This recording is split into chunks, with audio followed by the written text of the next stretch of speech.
Good morning, good morning, good morning. I hope I'm audible and I'm visible. Yes. Good morning, good morning.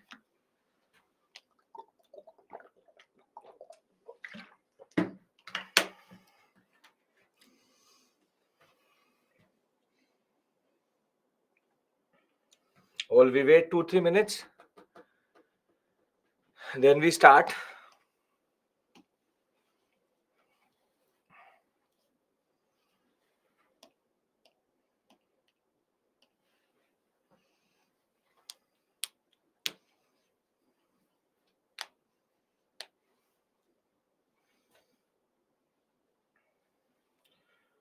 Untouchability did not start but emerge in modern period. Who is Rudrataman? You will get to know today. Rudrataman is a Saka ruler. You need to understand.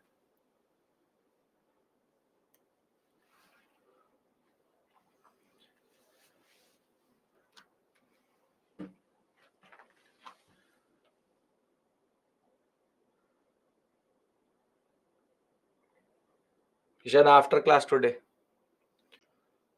That is when I get time.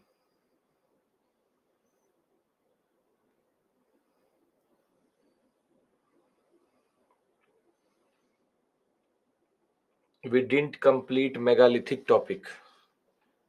क्या लिखा हुआ है Aniket? What is written here?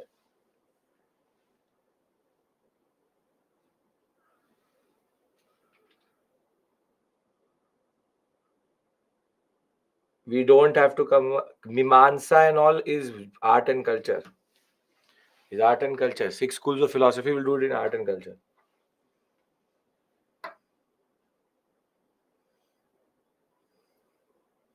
Passive aggressive, and then the other one is called paternalistic.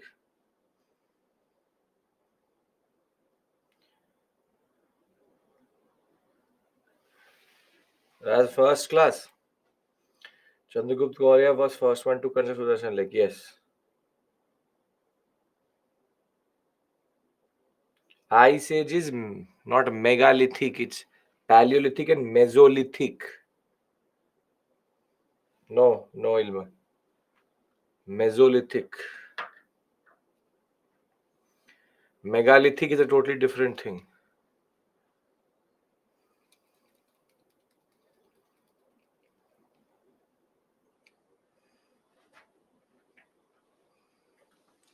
Okay. So the agenda for today.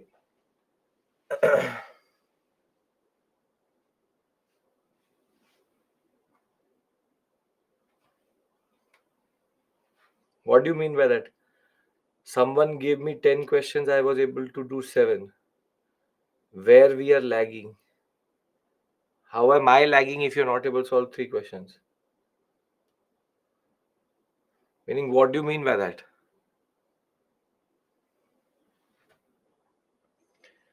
Again, Aniket, 5 minutes and you will know what it is. Okay. Now, today's agenda. So, when did I say that the whole of ancient is over? We're still in post Maurya. So, don't worry.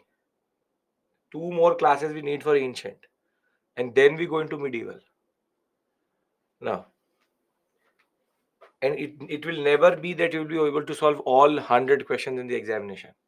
25 questions will always be difficult. You will never be able to do that.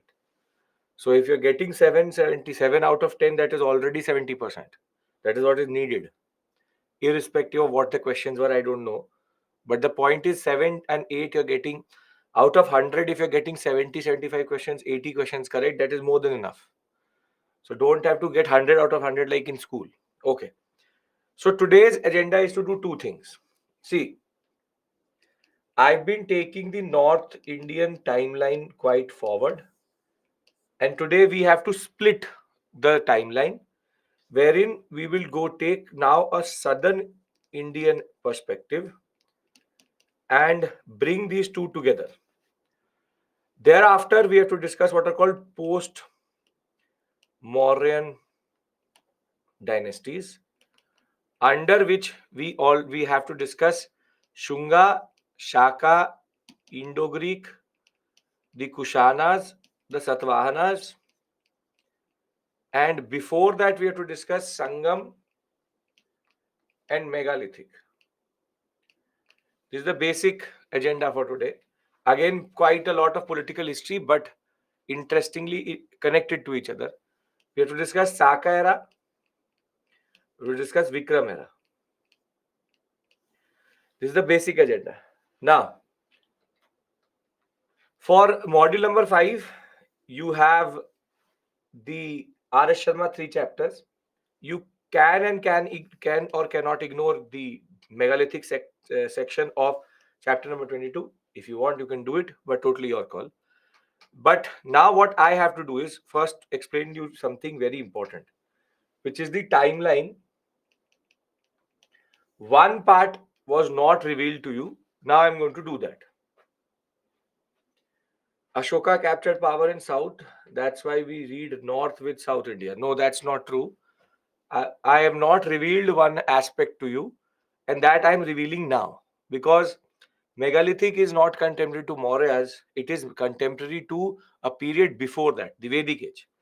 So, very simply, there can tell us a map with regards to ancient history. So, if question exam, firstly, there will be never a map in the examination for prelims examination ancient India. So, I don't know what you mean by that. That is the basic point you need to understand. There is no maps which are going to come in the examination except for optional history, first question, ancient India. So, I am giving you multiple maps. I'm not asking you to go and dwell in the map itself, but sometimes map can help. I'm giving you those maps. There's no one map for everything. Okay. Now, I need your attention now, because here the real complexity starts, which is maybe map will be useful in a glance in geography, but not in history. And whatever map is needed, I've already given it to you.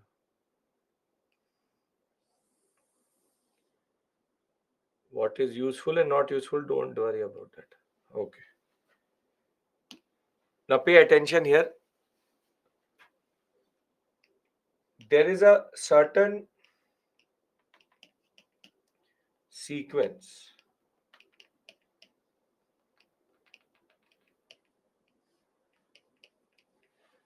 till which the North and South story, or what the Indian history story, remains the same. Which is, it doesn't matter, is it North India or South India? The same thing remains. And we generally believe that till this point, there is no split. However, till this point, we have been doing the North Indian story very closely, wherein we understood early Vedic, later Vedic, Mahajanapadas, and you have Magad, and then Mauryas. And to place them in the chronological order also, 2 million BCE, 10,000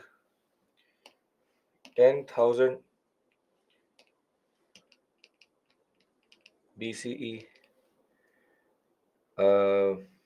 4000 BCE, 2600 BCE, 1500, 1000, 600, 500, 324 BCE.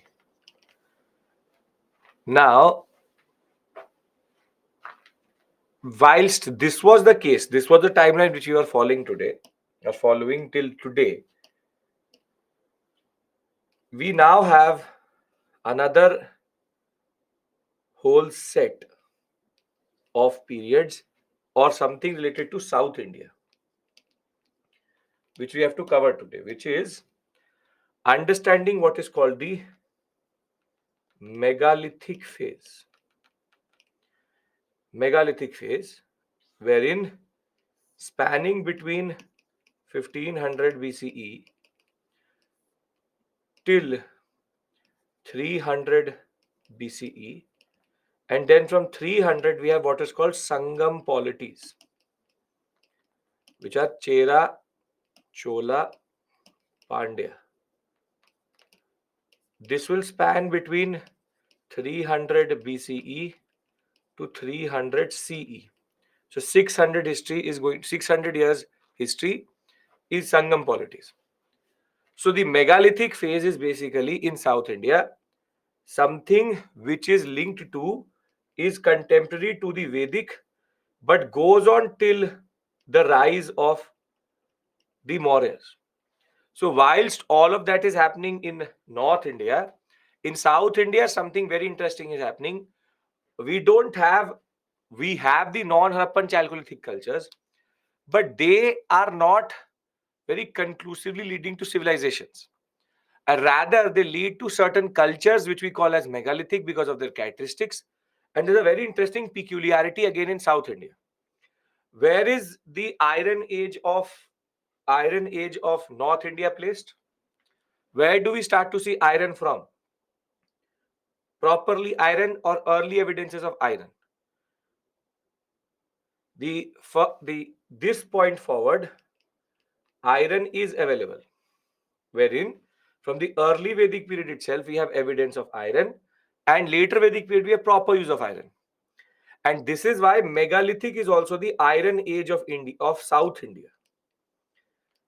But there is a very interesting way in which the north and south have a little bit of diversion, wherein you have Paleolithic, Mesolithic, Neolithic, and Indus Valley civilization, and then you have early Vedic, later Vedic, Mahajanpada, Magad, and then Mauryas. On the other hand, we have megalithic phase as a one major chunk of history in South India, and then Sangam polities separately. Iron used was not mostly used in early Vedic. We believe they had understanding of that. So we believe that they have still iron as an understanding. They knew how to smelt iron.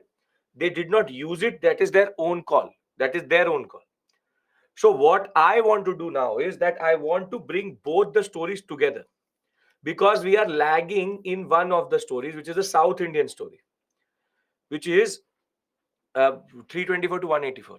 That we will discuss. So can I now discuss the South Indian story, bring both stories together, and thereafter we can move forward vis-a-vis taking the story to the post-modern period, which is even more important in how there are multiple other polities which will develop in the Indian subcontinent. That is not, see, megalithic and the relationship with Aryans is a thing which is quite what we call as confusing, and there's a lot of debate and a lot of discussion with regards to that. You don't have to go into that much depth, not even in optional you have to go into that much depth, but we believe that megalithic phase Aryans did migrate into the South Indian sector also. So there is, it's not that there is only that they stopped at North India and didn't go to South India. If Ashmaka and Avanti can exist till the Deccan sector, there is a interaction which is happening with the southern sector also. So, and we, for us, all are the Aryan population. We will not create a distinction vis-a-vis certain people asking or talking about that in a very negative sense. The point is, all are Aryans. For me, who is the Aryan or what is the nature of population is immaterial, because this is not, if you were in BA honors or for example in masters, I would have had that discussion with you. But for GS level, you don't have to complicate it. You have to very simply straightforward. Aryans came. Thereafter, the Aryan identity is a ubiquitous identity across India, and you don't have to go into the other aspects of the Indian subcontinent social history. I've already taken social history forward till Mauryas. Now I want to go from the southern sector, megalithic and Sangam. Can I do that? I'm not answering unnecessary questions which I don't believe are important for your understanding. Yes? Okay. Now, we have covered till Maurya. We saw in that sense, early Vedic pastoralism, later Vedic agriculture. We saw the rise of all social problems in India in the later Vedic period. We see the rise of first currency in the Mahajanpada period, and we see the first centralized state, as we saw yesterday, in the Mauryan period. Now, Megalithic is a little bit different, and herein lies the megalithic phase, which again is very open ended. Understand this point, it's very open ended. There's no exact dates between which megalithic was done, but megalithic has certain characteristics, and those are very important to identify if a culture is in the megalithic phase or not. Was early evidence of iron found even before megalithic? No. Megalithic phase is where we start to find iron in South India. Now, but there's a peculiarity. Listen to me. Now, megalithic phase, the first most important thing is they are agro-pastoral, which again indicates to an Aryan connection, wherein they are doing agriculture plus they are also pastoralists. They are also pastoralists, vis-a-vis where they are trying to very simply have animal husbandry and agriculture. That ways they are not very different. We also know that they used to have a complex society and social stratification was there. Now, there is one peculiarity which makes it very difficult for the megalithic phase to be decoded. There are no texts and no literature, and therefore the reconstruction of this whole phase is based on archaeological evidences, and the evidence on which we identify megalithic cultures are burial structures in which big stones are used, and that is why it's called megalithic. You see, you have these type of structures. You don't have to know it, and it's optional level understanding. Again, dolomite, cyst, you don't need to know the names of these burials, but these are called megalithics. So these burials have very elaborate burial structures around them, and in an era where there are no what we call as modern excavation tools or modern what we call as lifting tools and machines, imagine the level of effort which would have gone to create something like this or this or this, wherein they are creating around the burials. This is the burial in between. And around the burial, they're creating structures. They call that one megalithic. Lithic means stone, mega means big. So they would have their own ways of pivoting and different types of understanding to lift certain things. And without modern technology, they were able to do this. Now, the point which you again need to understand is this is the most important feature of a megalithic site. We may find sites which do not yield this, but we always find certain sites when in megalithic where there's a designated place in which we have these structures. So they have a very strong, sophisticated understanding of burials. But more than that, the megalithic structures in a way show a certain advancement in culture wherein burial rituals have become important. There's a very important point that burial rituals have become important. Any evidence why they did that? We also try to embellish. If you've ever been to a cemetery, you would see that we have what are called burial stones. You always try to commemorate your dead in a better way. So this was to mark as a marker of what could have been a very important personality, and they wanted to mark his burial with a very important way of what we call as embellishment. This is decoration. This decoration could have meant anything. But what really matters in megalithic is that we have found evidence of iron.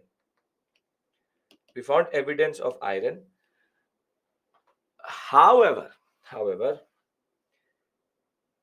skull skeleton were not found from there. No, they find, if it's a burial, you will find skeletons. That is why it's a burial. Megalithic in south after IVC, in a way, in a way. IVC may have overlapped with certain megalithic sites, but yes, there's a clear distinction between them.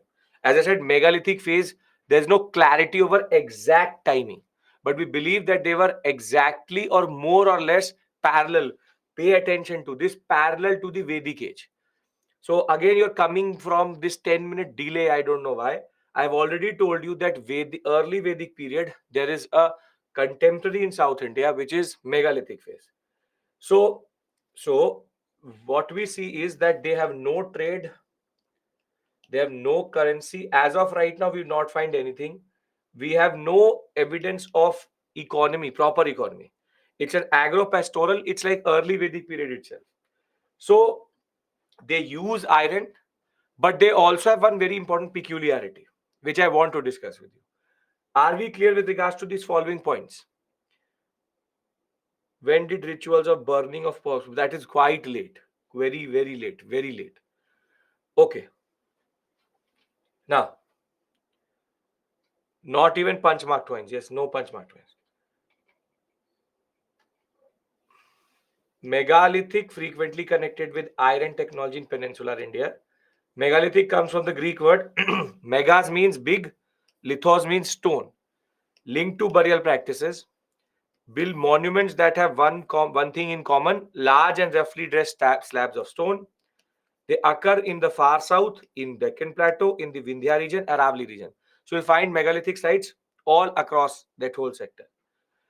Thereafter, we have seen that they're agro-pastoral, which is agriculture with pastoralism. Hunting activity is also there.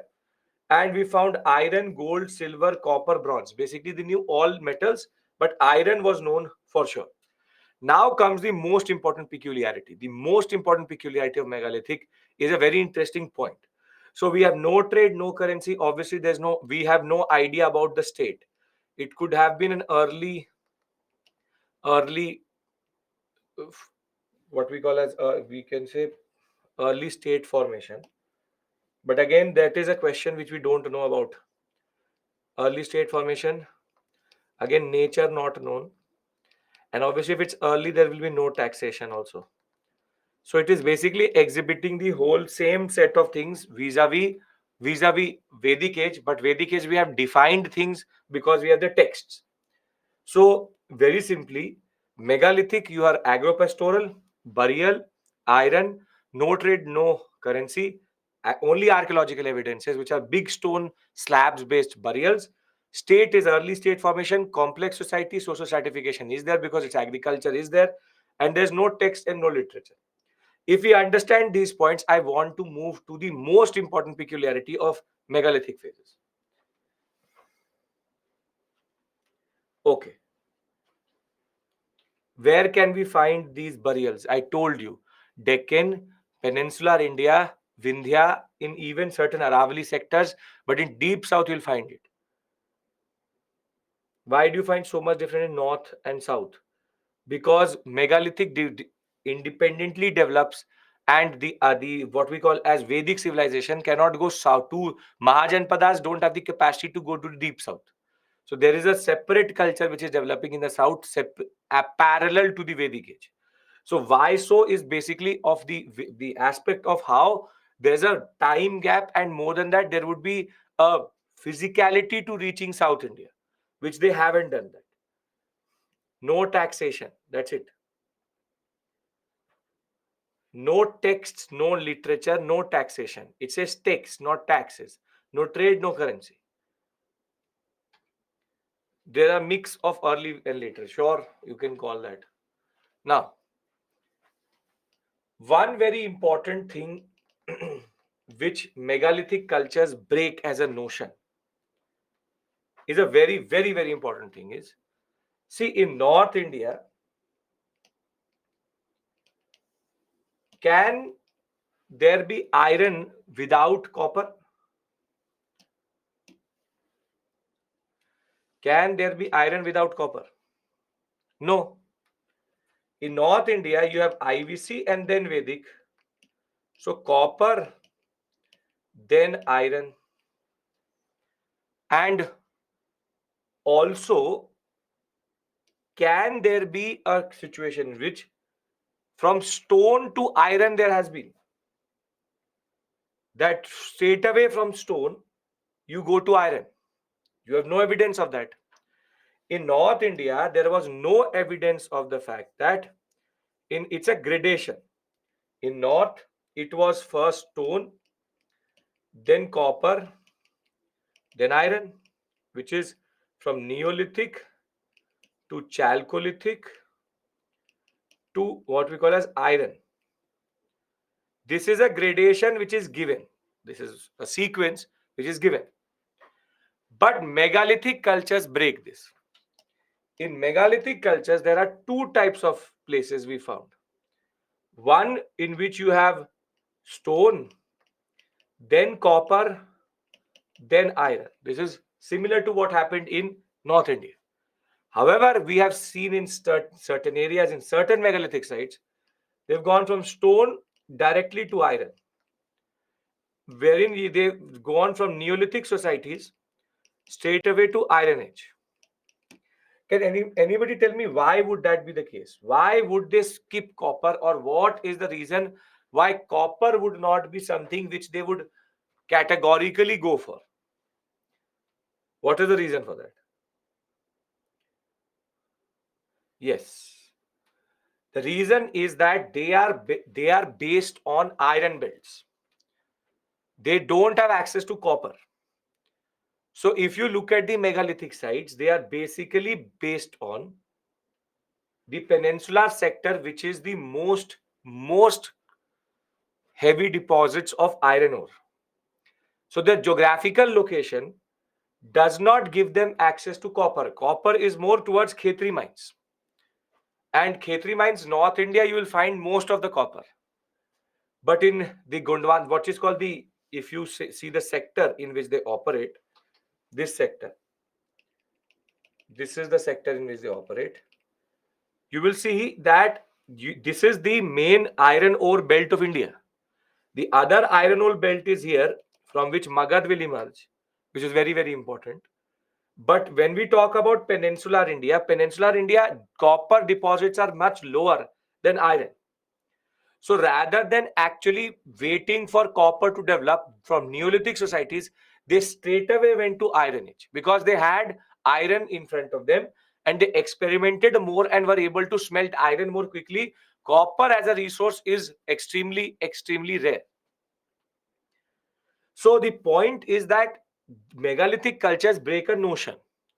And that notion is that there is a gradation and there will always be a gradation. In multiple cases, there is no chalcolithic phase. In multiple cases, there are no chalcolithic phases. And they have just skipped from from Neolithic to iron. This is how, if you remember, GS paper 1 asked you a question that how does the location affect the development in ancient India? This is how location affects development in ancient India. Because you are based on an iron belt, your development is not going to be from Neolithic to Chalcolithic to iron, straight away iron. These are the things which were needed to be written, where presence of mind was needed by the person who was writing the answer in the examination. Everything has been taught to you. It's about being street smart to understand what is the question is asking you. And this is a very, very, very important concept, wherein the point is there have been in certain cases linkages between Neolithic and Chalcolithic. But there have always also been instances in which they've moved from Neolithic to straight away historical period, wherein we found evidences of iron straight and then Sangam polities. So what they argue is that in South India there was and there were in multiple cases no specific copper or bronze age, but only iron age straight from Neolithic age also, with the paucity of copper as against the iron sources which were there in Hyderabad, the Kurnool districts of Andhra Pradesh, Bellary, Dharwar, Karnataka, Salem, Tiruchirappalli district of Tamil Nadu. Very simply, they had more iron than they had more copper. So with iron availability more, you simply see them skipping the Bronze Age and straight away going to the Iron Age. So it's in it, Sneha, till before this discussion, it was important that there needed to be Copper Age before or Bronze Age between the stone and iron. North India gives you evidence that there has to be a gradation. But South India changes that notion, it breaks that notion and tells us that no, there's no correlation, automatic correlation. This is how megaliths were so important. Any megalithic site which has been found in India, it breaks our notion of certain things which North India followed. So North India very simply had a standard concept: Neolithic, Indus Valley civilization, early Vedic, later Vedic, Mahajanpada. And it is in the later Vedic period where there is proper use of iron. But in South India, Neolithic, you could have straight away iron, could have certain sites which could be copper plus iron, and could be certain sites only iron. So, as I said, there are three combinations here. There are three combinations here. You could two combinations. Either they take the standard route, which is quite rare in megalithic, and majority of the sites are Neolithic to straight iron age. So are we clear about this peculiarity? This is something which breaks our notion. It defies our understanding of what is this. They North South developed their own way of smelting iron. There is only one way to smelt iron, which is to basically boil, or what we call as smelt iron at 25 degree 2500 degrees Celsius. The problem with why copper was so it was available, copper starts to become a liquid at 1500. However, iron at 2500. So therefore, you need a bigger source of energy for smelting iron. So copper was melted quickly, but they had no access to copper. So they rather experimented, kept on using that ore and checking at what temperature it will become, or what will give us that what is called pig iron in that regard. So it's all experimentation, and that is the beauty of Indian civilization. At the same point of time, we are breaking the notions. We are breaking the notions. How they know that straight away go for iron? They didn't know. They didn't get a letter from North India that we are going to now smelt copper, you go for iron. If you do not have anything to eat, you will eat anything around you. Mother necessity is the mother of invention. If you don't have copper, why would you want to go for copper? They will obviously not say, no, no, North is doing copper, so we will take copper and then we will go for iron. This tells you one thing, which is very important for UPSC. There is no set way of doing something. There will always be people who can skip things. There will always be people who can reach the same place without doing something. So every student is different. So every civilization is different. North India needed a gradation: stone, copper, iron. South India did not need that, wherein they straight away went to iron because they had access to that in that regard. So, very simply, megalithic, three, four important sites as marked in the NCRT. You have Adichalur and Brahmagiri, two very important sites, having been marked by the by the NCRT in the map is important for you, thereby completing this map. And you can realize from Paleolithic, Neolithic, Megalithic, and modern cities a separate issue altogether. These are in a way also sometimes contemporary to each other. This is why megalithic has no set plan, because we don't have the text talking about it. We don't know their language. We have no idea about that. So I have now completed this part of our story, which is I have brought you till the period in which now I have to discuss Sangam with you. Can I discuss Sangam? Are we clear about megalithics? Haven't any evidence with regards to degradation in South find? Again, Rahul, write your questions in the right way. You write half statements. I need more information to answer that question. They don't know the technology, but how they will manufacture copper iron. Again, I'm not, they don't know technology, but how they will manufacture copper and iron.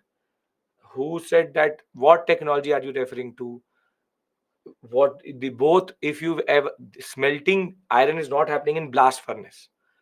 They take the stone, they put it into the heat, and after a point, copper starts to melt out of it and iron starts to melt out of it. They will realize after a point that once the fire is gone, there was something hard which is left. It was copper previously, it is iron here. So we don't have to go into the mechanics of how they developed this melting technology, but that is a point you need to understand generally.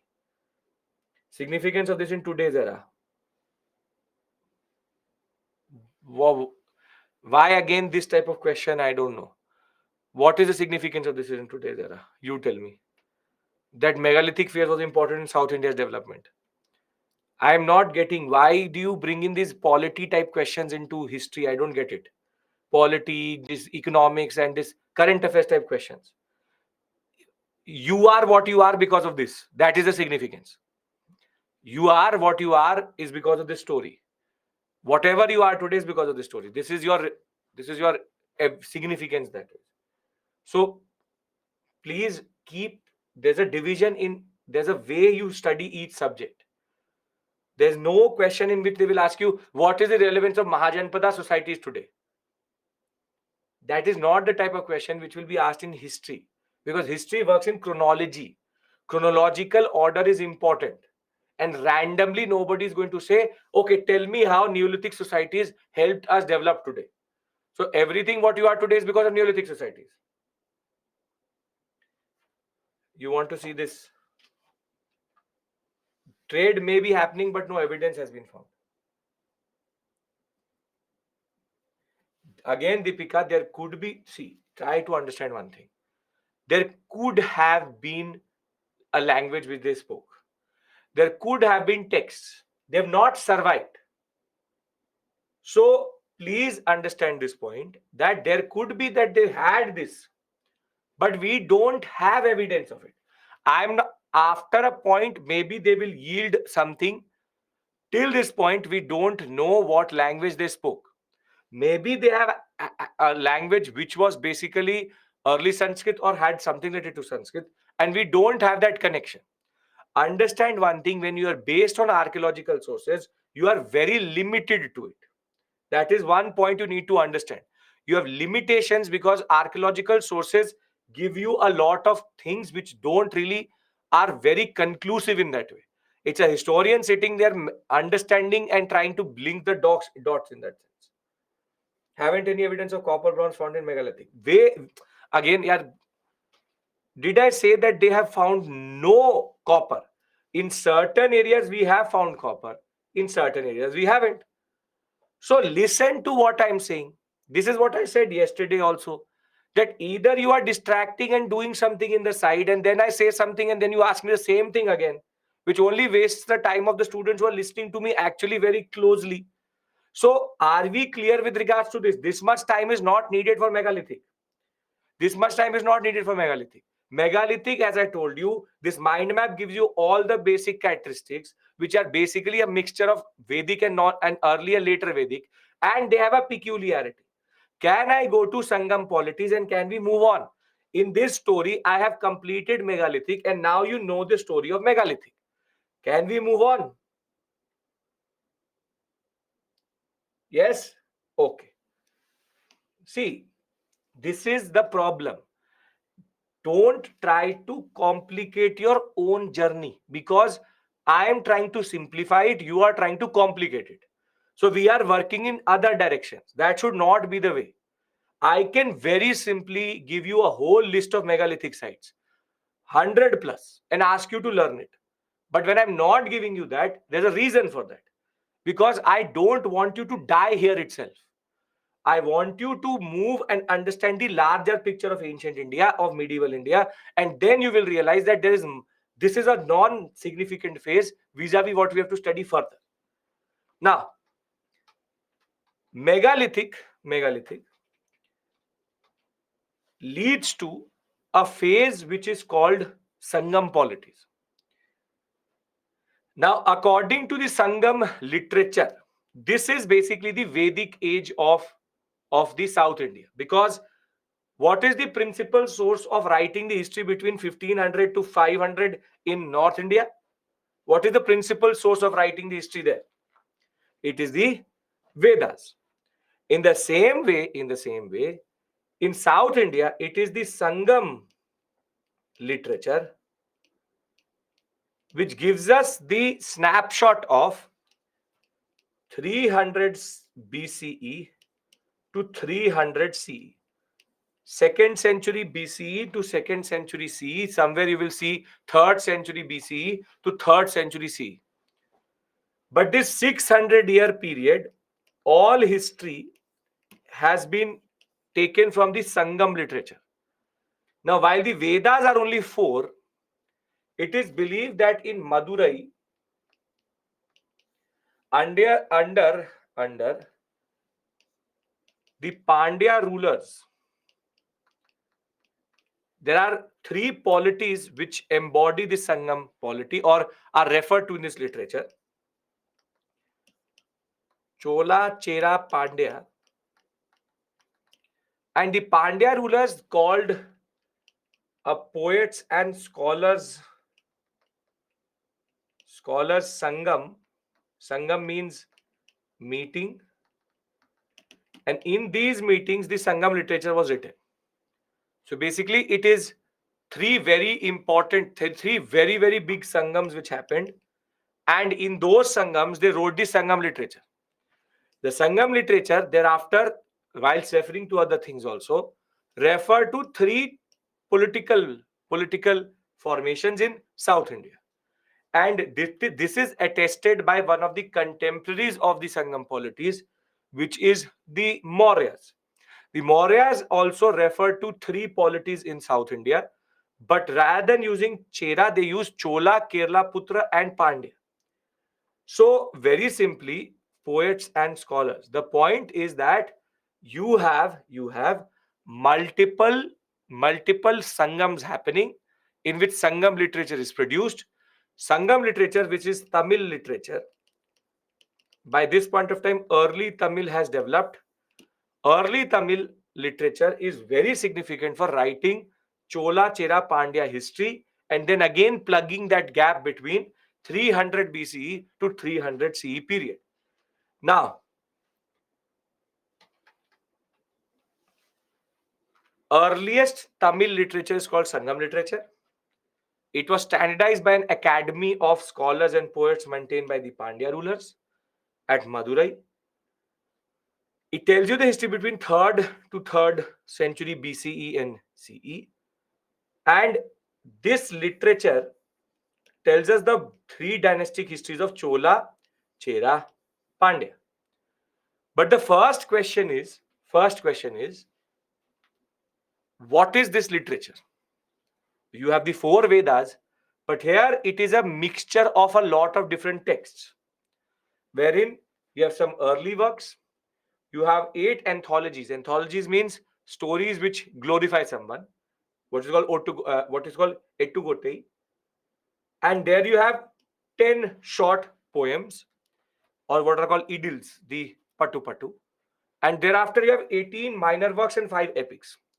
Together, all of them are called Sangam literature.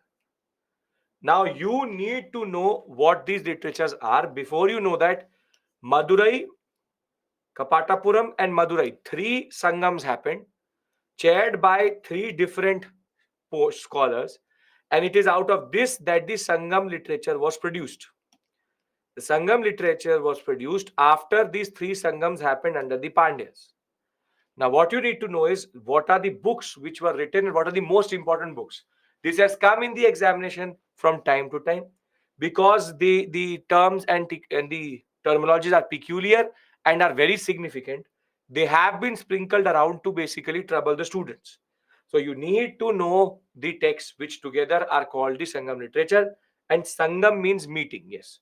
Now, the first most important text which is called the Sangam literature is called the Tolkapiyam. And I mind my pronunciation obviously.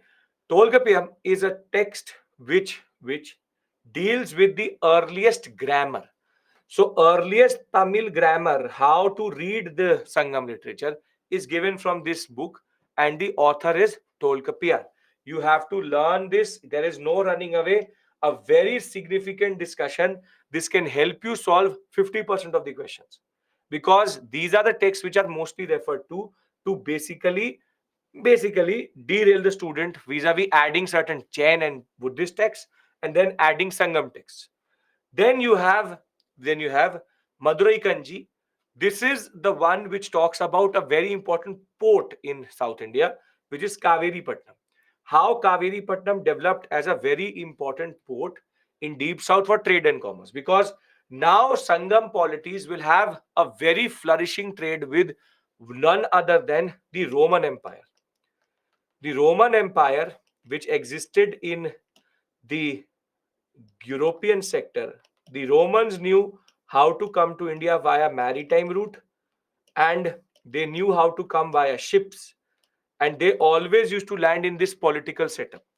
Just to show you what political setup we're talking about, you have the Tamil Nadu sector with the Cholas, you have Pandyas,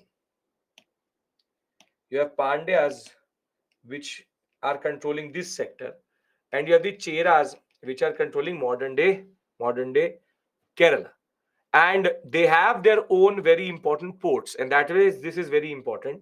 You have Kaveri Patnam and Urayur are two very important ports of the Cholas, and a city which is Urayur.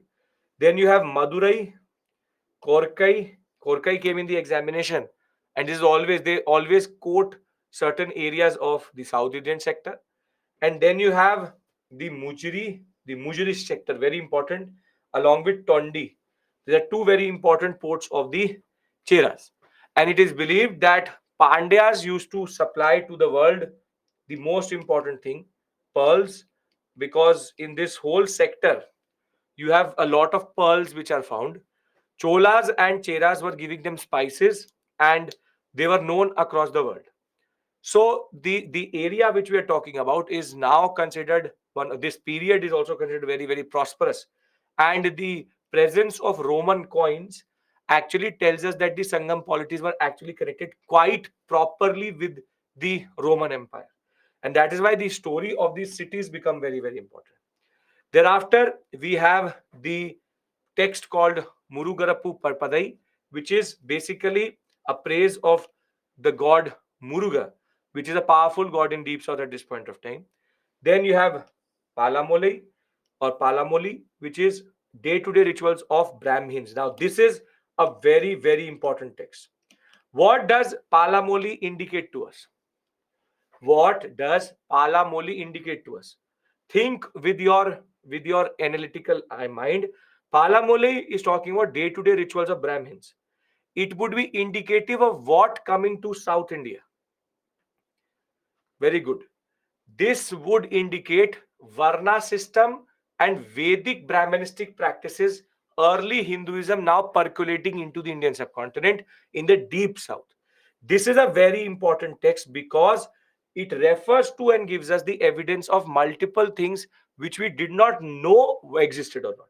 Whilst megalithic give us no evidence of religion, this is evidence of Vedic Brahmanistic practices in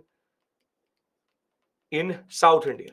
Vedic Brahmanism was now percolating into the southern sector, and now the Brahmin, Kshatriya, Vaishya, Shudra, the caste distinct, the what was called the Varna distinctions, are now being referred to in that regard in Sangam polities.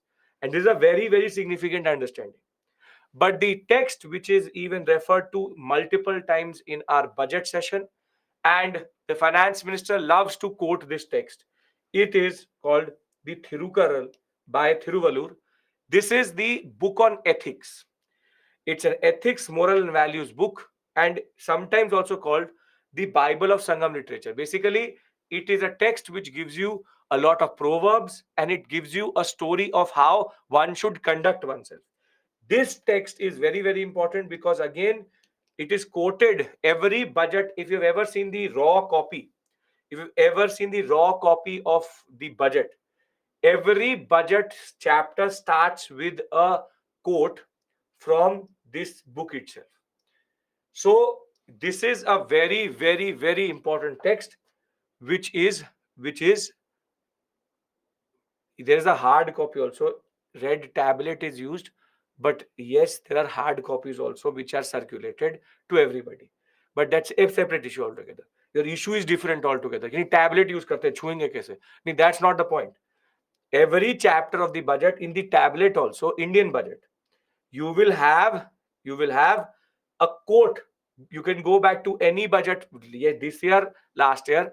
Every chapter will start with the the concept of this quoted text, which basically embodies the morality of that concept.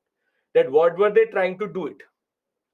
This is also gifted to a country. Yes, international relations related to the Peru Prime Minister. Yes, the point is very simply, this is a very valuable text because it talks about ethics.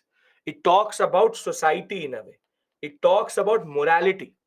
It's a very important window into something which we don't know and which we don't understand.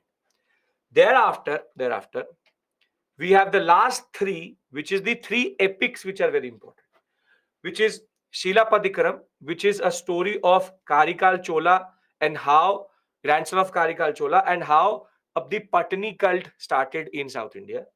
Thereafter, you have the Mani Mangalai. This is the story of how Buddhism spread to deep south, and you have Shivaga Siddhamani, which is a story of Jainism coming to deep south. So you see, Vedic Brahmanism came to south, and now running behind it, Buddhism and Jainism are also now starting to come through to in the southern sector. So there's a chase wherein once Vedic Brahmanism percolates, now Buddhism and Jainism also want to enter into deep south. And this is why these texts are so important, because they tell us something which would have never got to know itself. That competition of North India has now come to South India also. But in South, it has a little bit more resistance, which Buddhism and Jainism sees. We'll talk about that when we'll talk about the society in the later Vedic, what we call the later post-Mauryan period. That's a separate issue altogether. But Ajivikism, we have no evidence. The simple point is, can you remember these texts for the examination? Very rewarding that way. Very, very rewarding. You will get at least half of the questions of literature out of this. You will be never ever actually get confused. How do you learn it? As I've always said, just try to learn one of them each day. For some of you, it may be easier if you're from that region. If you're from Tamil Nadu, if you have understanding of Tamil, it would be very easy for you. But then you have a disadvantage in terms which are from North India. So there's always a balance which is there for students coming from their own region. That is a standard thing which happens. Sometimes these terms are totally new to you. Sometimes they are more closer to you. So, for example, a person calling would not understand Sita Daksha, but he would understand, for example, what is called Madurai Kanji. That is an advantage and disadvantage which everybody has from which area they're coming from or which part of India you are. So, if you are struggling with those texts, just try to learn them straightforward. Mudrakshara, Vishaka Datta, and here you just try to, yes, the author name and the book. This is very, very important. If this is clear, I want to go into the political history and discuss about the Chola Chera Pandya. Can I discuss that? I hope everybody is following me. I'm trying to come to a certain point. I took the North Indian story very forward, which is still Mauryas. Now I'm trying to bring the South Indian story till the same point and then discuss post Maurya. So now, what have we discussed till this point? We've discussed the concept of megalithic, and we've discussed the concept of Sangam age. Now, what do these texts actually refer to? What do these texts actually refer to? They refer to the stories of three: the political history of the Cholas, the Cheras, and the Pandyas. Now, one thing very clear, when we will do art and culture, we'll again refer to Sangam age vis-a-vis certain things related to the society, because there it makes more sense to understand the whole concept of Tinai and the landscapes. Because what the Sangam age does is, it talks about Tinai. Tinai are landscapes, basically desert, the concept of forest, the concept of pastures, and they link Tinai with emotions. They link Tinai with emotions. So every landscape has an emotion attached to it. So every poem was categorized into Tinais. Some poems are, for example, desert one. Some poems are called the Tinai, which is related to, for example, the spring one. Some are related to autumn. Some are related to winter. And the tone of that poem follows that type of emotion in that regard. That is an aspect which we'll discuss when we discuss literature. Yes, sadness, change, spring is happiness, winter is again what we call as longing, belonging. So there's an emotion which is attached to the landscape, something we'll discuss separately when we'll talk about literature in South India later.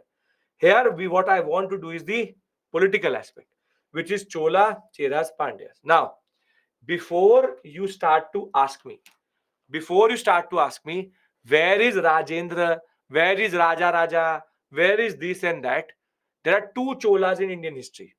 One are called early Cholas, Sangam Cholas, and they're called, the second one is called Imperial Cholas.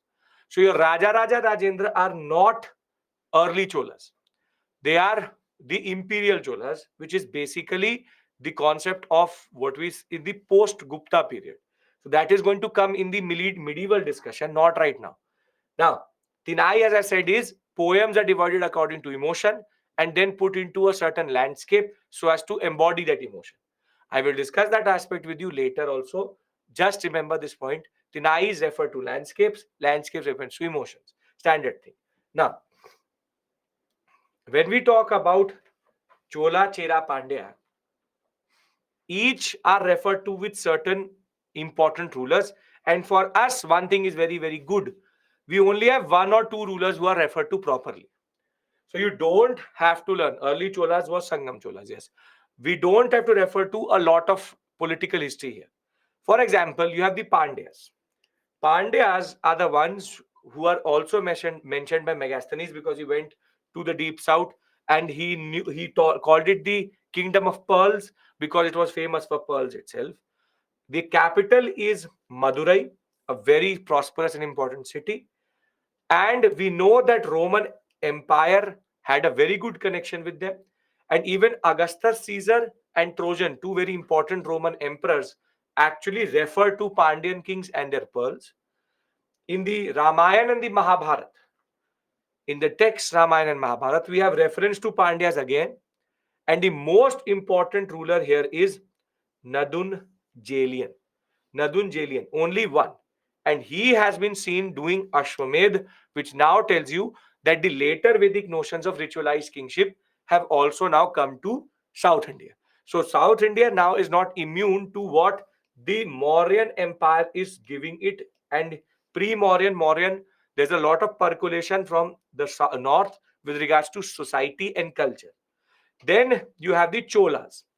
Cholas are at this point of time not that aggressive as they will be later, but Kaveri Patnam and Urayur, two very, very important ports. Kaveri Patnam was also called Puhar. They were known for cotton, and Kaveri Patnam, their main port. And King of Sri Lanka, Elara, was, or rather King Elara of the Cholas was the first one to conquer a small part of Sri Lanka. Sri Lanka was always on the radar of Cholas, and we'll see Imperial Cholas will take whole of Sri Lanka itself. The most celebrated ruler here is Karikal Chola.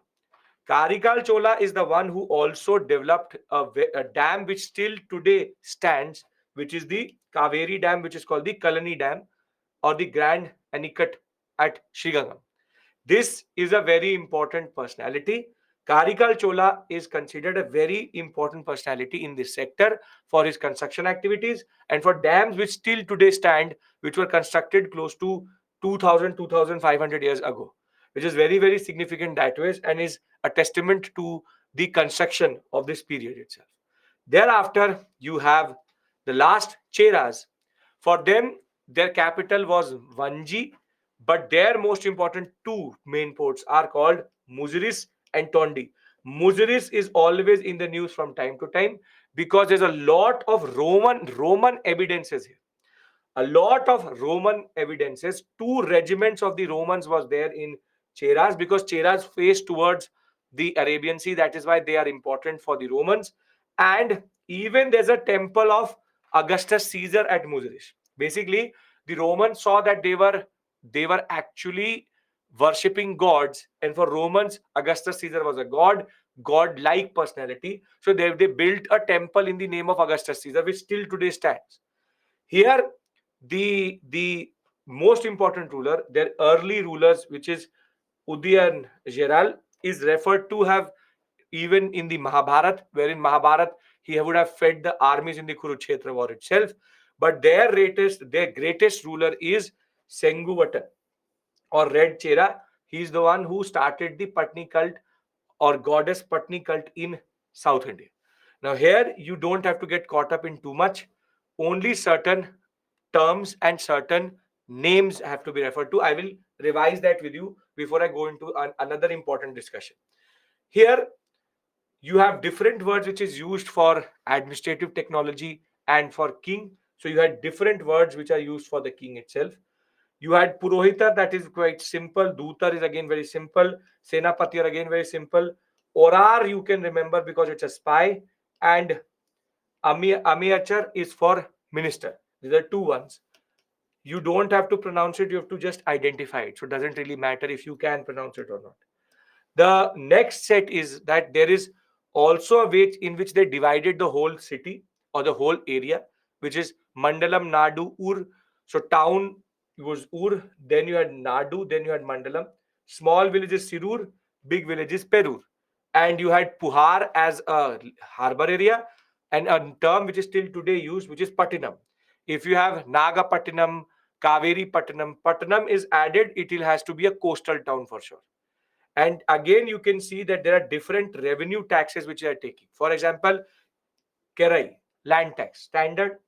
Then Erai, which is something as a Bali, which was there in North India. Then you have Ulgu, which is custom duty. Thereafter, Eravu, which is forced gift. Again, basically referring to a forced gift or Bali. So these two could be similar to Bali.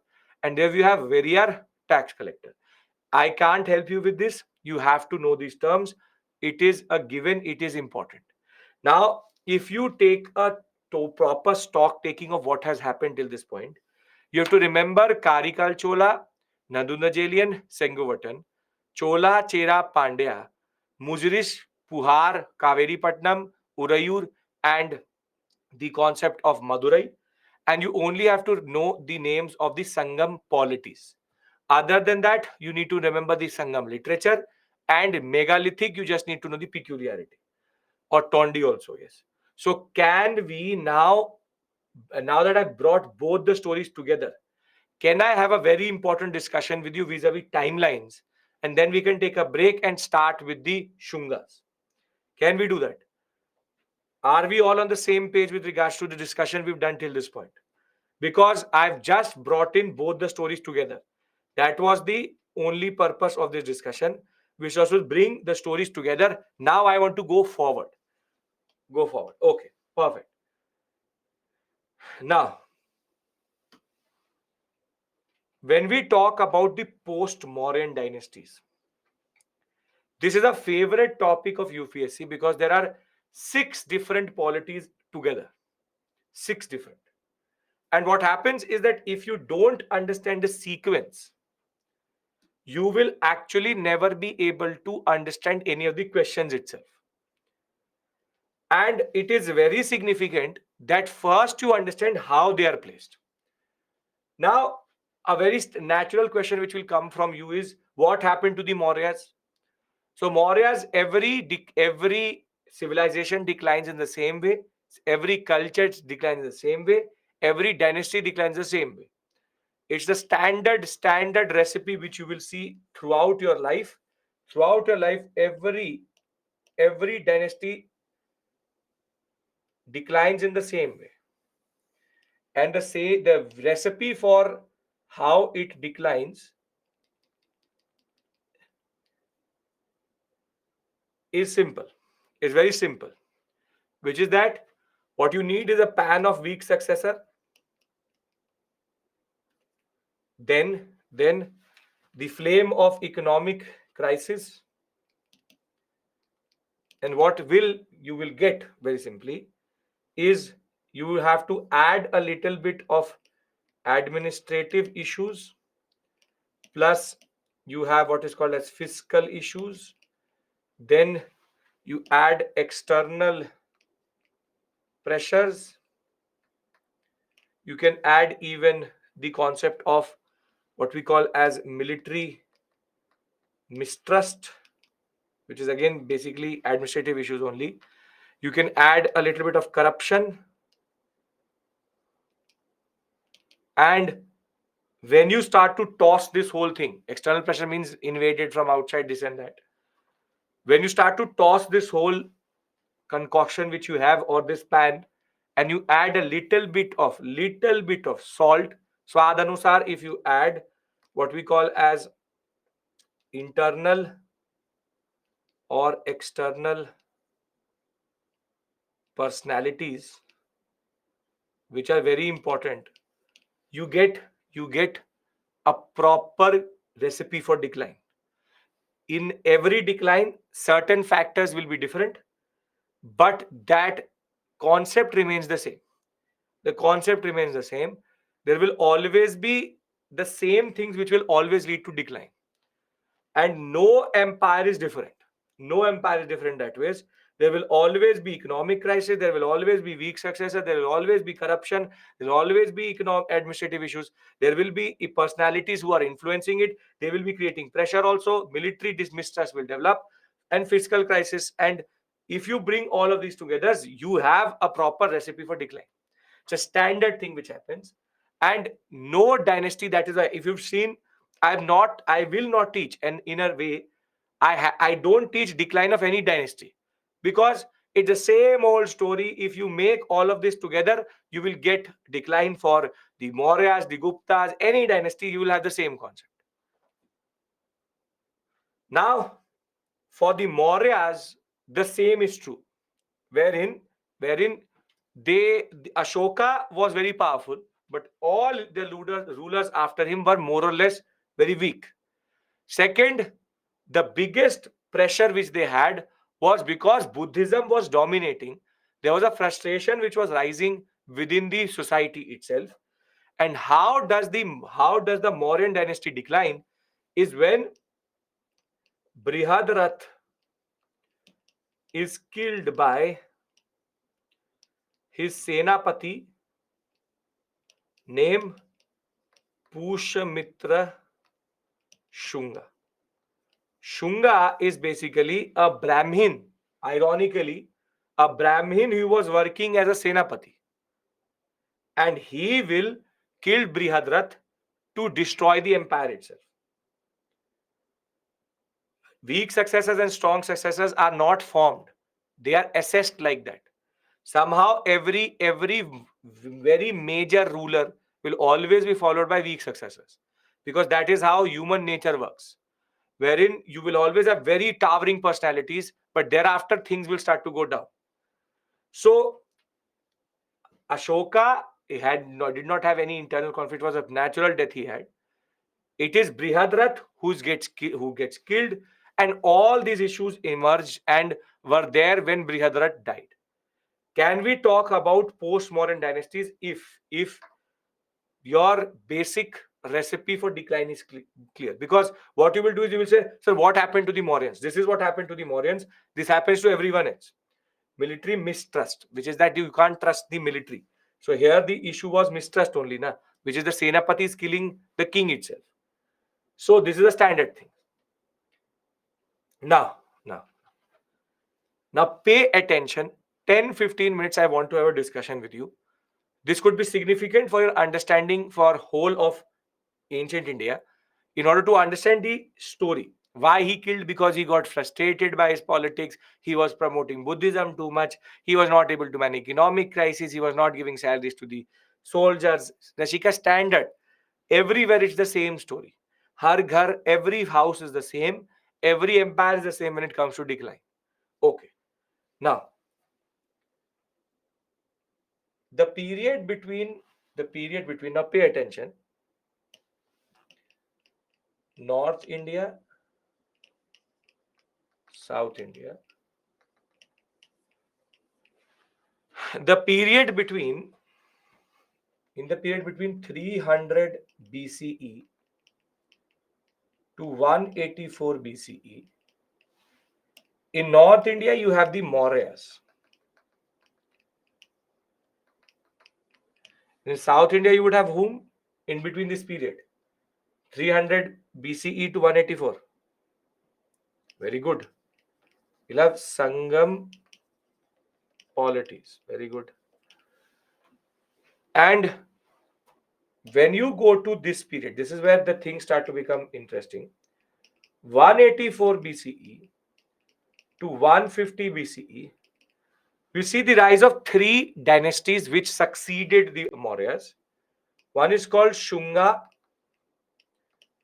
Shungas are 184 BCE itself, once Priyadrat will be killed. Then you have what are called the Indo-Greeks, who are 165 BCE. They emerge in 165. And thereafter you have what we call as the Sakas, who are 150 BCE. Who are 150 BCE. And they are contemporary to the Sangam polities, who are not getting affected by the politics in the north.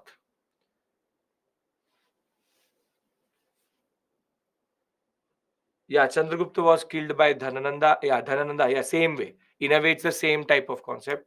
Yes, yes. That Chandragupta killed Dhanananda. Priyadrat was killed by Shunga. Now, in the period between 150 BCE to, for example, 10 CE, in north, in north, the story remains the same, which is Shunga, Indo-Greeks, and Sakas. And here something important emerges, which is Satavahanas, 100 BCE. And you have Sangam.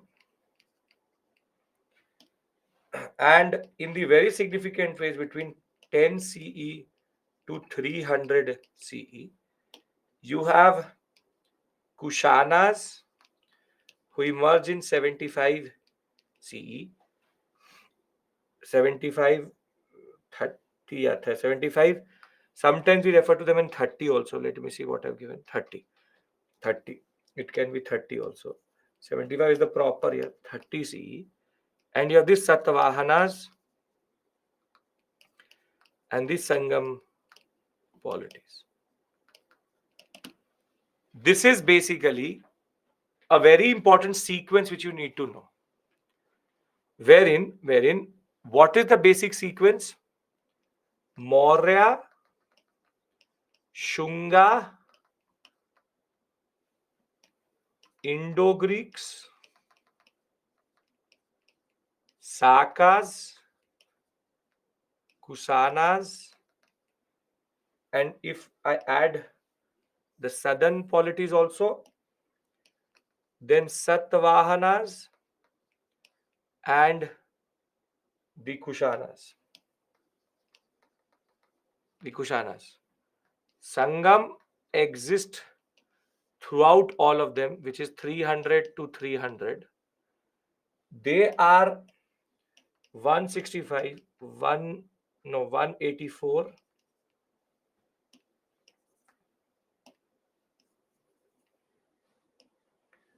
184, 165, 150, 100, 30. Indo-Greek Scythians are Sakas. Scytho-Parthians are called Sakas. We'll come to that. We'll come to that. Again, going forward, I'm asking you to stop this very bad habit. I will tell you everything. Scytho-Parthians are Sakas, not Indo-Greeks. So, yes, they are contemporary to each other. The Shungas, Indo-Greeks, and the Sakas are contemporary. And in a way, all of them are contemporary in this period. In this period, they all are contemporaries. Shungas, Indo-Greeks, Sakas, Satvanas, and the Sangam polities. Now, one thing should be very clear. This is a simplified version of their timelines because they all start to also decline as some of them are rising. But that complication I don't want to add, so as to make sure that you understand it in the right way possible. So if you can understand this sequence, half of the story, half of the questions you can understand automatically. So I'm always going to take the year of starting, or the year of starting, not the end, because If you try to do that, it will become very complicated to put them in on a timeline itself. So if you can remember this timeline, most of the questions can be managed by knowing it itself. Kushanas are 30, Satavahanas are 100. Again, Vechri, something, this is a very dangerous thing. 100 BC, 30 C, which will come first?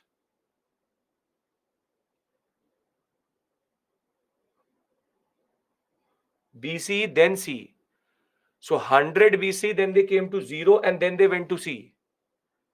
So I told you that the transition between BCE to C happened in between the Kushanas and the Shakas. In North India, Kushanas will control everything. Sakas will remain little bit. Maximum you can add Sakas. I will have a discussion vis-a-vis. I'll be discussing with you the development of each one of them. That's a separate thing altogether. But I want you to first internalize this timeline. If you can do that, I want to then take a break here, come back, and then have a very important discussion, which is how did each one of them develop through, we'll imagine through maps. Once we imagine through maps, we will go into each one of them. Again, I don't need to do a thesis on any one of them. I just have to go through each one of them most important characteristic. Shunga, for example, Sanskrit revivalism. Indo-Greeks coins. Sakas and before Sakas, Vikram and Saka era, and Shakas are generally going to be there for a long time. Kushanas are important because of Kanishka and again the cultural development. So understand this point. Now I again am going into certain things which is related to them. That is a separate issue altogether. Okay.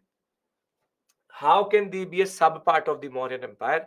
Maurya declined and it gave birth to all of them. If decline was ever kingdom was same way, then why not future kingdoms get learned from earlier mistakes? Because that's not how history works. Do you learn from someone else's mistakes? You tell me. Do you learn from someone else's mistake? No. So no one wants to learn from someone else. That is the irony of a teacher. That everybody wants to teach the teacher only, and nobody wants to learn. So if you don't want to learn, then why will you learn it from someone else? So you will say, okay, bring me the factors which led to, I am a king. Everybody thinks they will never decline. So sitting on the throne, I will say, bring me, you historian, go and analyze the history of the Sakas and tell me how did they decline, so that they don't do the same mistakes. That is not how things work. Understand this point. Nobody learns from others' mistakes, and everybody thinks that they will never decline. Everybody thinks they will never decline. So understand this point, that it is the you बोल दो रीत है. This is a age old thing that nobody will learn from nobody. If Hitler had studied history, he would have not done the same mistake as Napoleon, which is to go to Russia in winters. But did Hitler study history? No. So Sanskar has quoted Otto von Bismarck. History teaches us that nobody learns from history. That is true. So it's ये जन्मों जन्मांतर की रीत है that this is going to what is going to happen. Everybody will do the same mistakes. You will also do the same mistakes, but you will only learn from your own mistakes. This is the problem with humans. We have a very big instinct that we never want to learn from someone else. That is ironically the biggest problem. That I'm telling you that there is a well in front of you, will say, nahi, kuan hai nahi, there's nothing there. I will go, then take a plunge into it, come out and say, ha, kuan to tha. So that is the problem, because there is multiple psychological issues which we have. That why is he saying that to me? What is this? So think of it like that, Piyush. It's a rhetorical question, and the answer to that is also rhetorical, which is that nobody learns from no one, and there is so less gap between them that they can't learn from each other also. We can learn from them, but we don't learn them. So that is the story. This is the problem which we have as humans. Can we take a break here and come back and start the second part of the discussion, the most significant one, that is? Okay. So it is what, 7:25? We come back at 7:35. See you. Casteism is emerging since Indo-Greeks came.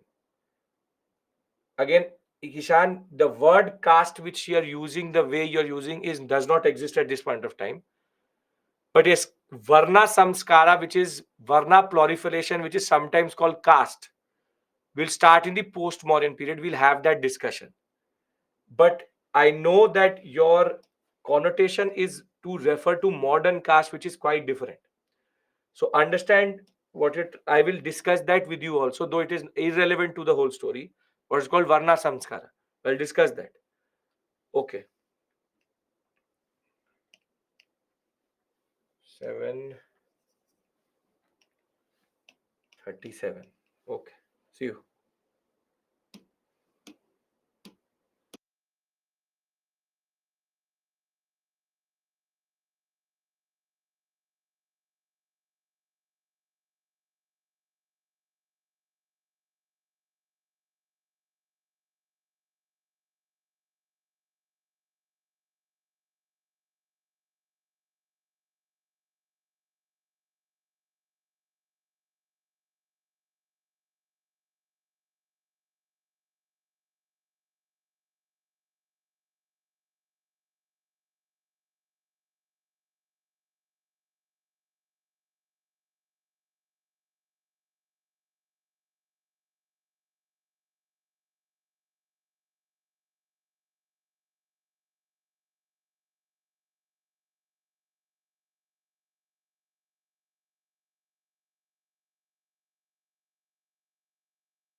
Okay.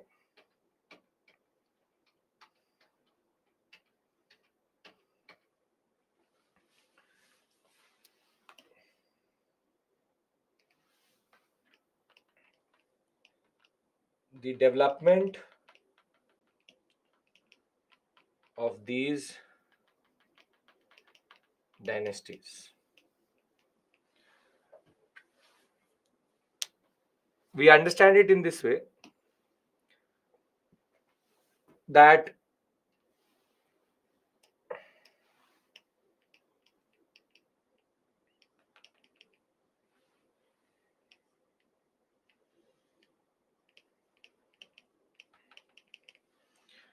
now you need to imagine with me, which is that you have two units in India.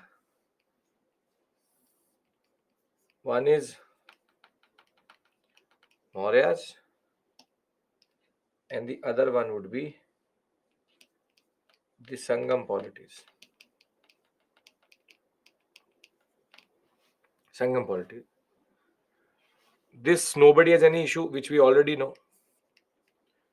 Yes, this is not an issue. Two basic structures, which is Mauryas and Sangam polities.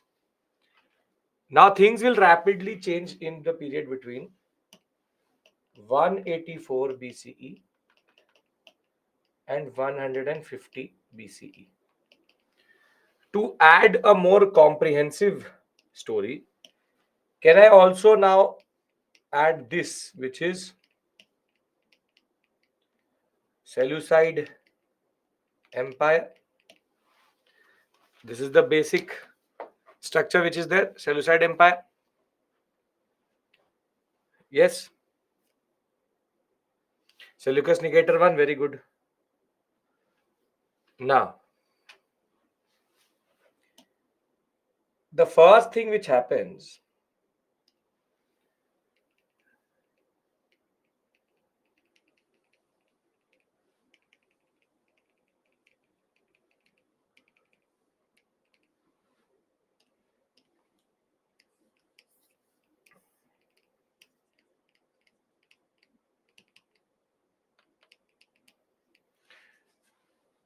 is that there are changes in both parts of the main polities, which used to be the Mauryans and the Seleucid Empire. Now, what happens is that Pushamitra Shunga destroys the power from within. So, when he does that, he carves out his own space called the Shunga dynasty.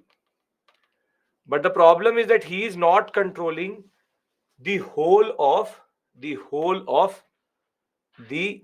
Mauryan Empire. He does not have the capacity to do that. He is only holding the northern and more or less the eastern sector. The northern and the eastern sector is what he is holding. At the same point of time, what happens is the core area. Very good. At the same time, there's a person called Diodotus I. Diodotus I. Just to show you his picture once. You have Diodotus I. These are the Indo-Greeks. They are Indo-Greeks. They are part of the Seleucid Empire itself. And it was Diodotus I, who was again the officer of the Seleucid Empire. Diodotus I was one of the officers of Seleucid Empire, and he will rebel. He will rebel, and he's a Greek. The same thing which Shunga did, Pushamitra Shunga did, Diodotus I did, and he will carve out his own empire. But this empire will have two parts. One, the north of Hindu Kush. in a place called Bactria, and one the south of Hindu Kush Mountains, which is the Indian sector. This will be called as the Indo-Greeks. They are called Indo-Greeks because half of their empire is in India, half of their empire is in the Bactrian sector, and they are Greeks. Indo-Greeks, and sometimes also referred to as Indo-Bactrians. To just show you the exact location of Bactria, Bactria is here. Bactria is here. So what is happening? So what is happening is that one part of the empire is towards Bactria, the other part is towards North India. Towards North India. So he has presence in both sides. In both sides. But the most interesting thing which is going to happen is going to be in what we call as Central Asia. Can we talk about Central Asia? Are we clear about Shungas and the Indo-Greeks? Why are they called the Indo-Bactrians? Why are they called the Indo-Greeks? Basically, Seleucid Empire is succeeded by the Indo-Greeks, and Shunga dynasty succeeds the Mauryans. Now in Central Asia, Diodotus I is, there is the Chinese who are sitting here, the Chinese Empire, under a person called Huang. They are expanding. They are expanding. And there are two tribes which are sitting here. There are two tribes which are sitting here. One is called the Yu-Chi tribe. It's called the Yu-Chi tribe. I'll write it in a different color so that it's more clear. One is called Yu-Chi tribe. And the other ones are called the Scythians. The Scythians. Now the Chinese will expand towards the Yu-Chi, which is that the Chinese are moving westward. And whilst they will do that, the Yu-Chi will push the Scythians. But can the Scythians go directly south to where they are? Can they go directly south to where they are? No, because what is the problem there? Who is sitting there? It is the Indo-Greeks. So they have no other option. They have no other option but to go south of Hindu Kush and enter into India whilst being tucked in the Indo-Greeks. And the Scythians, when they come to India, they together have four dynasties, four families, but they're called the Sakas. They're called the Sakas. Sakas basically are called Scythian Parthenon or Scytho-Parthenon tribe, or we use the word Sakas for them. Now, why are they called Scytho-Parthenon? Because when they entered into the Indian subcontinent, they came through Parthenon and they started to interact with the population of the Parthenon sector. So when they came, they were called the Scytho-Parthenons or the Sakas. The Sakas. So basically, from this three very simple, straightforward polities, within the period of 184, 165, and 150 BCE, you can see that North India has now got fragmented into three different polities, which do not control all of the Mauryan Empire, but the erstwhile part of it. And remember the Yuchi. Remember the Yuchi because the Yuchi will emerge very soon. The Yuchi will emerge very soon. But this is basically the movement which is happening in Central Asia. Just to show it to you on a map, what is happening is very straightforward and simple. The Shungas control the main core area of the Mauryas in the north and the western sector, or rather the eastern sector. which they will have till this area. This will be the Shungas. I'll tell you who are the Yuchis. Again, be patient. Thereafter, you have the Indo-Greeks, which basically rule this area.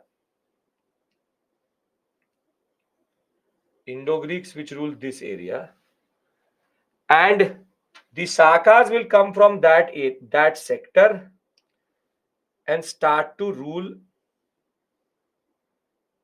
in this sector.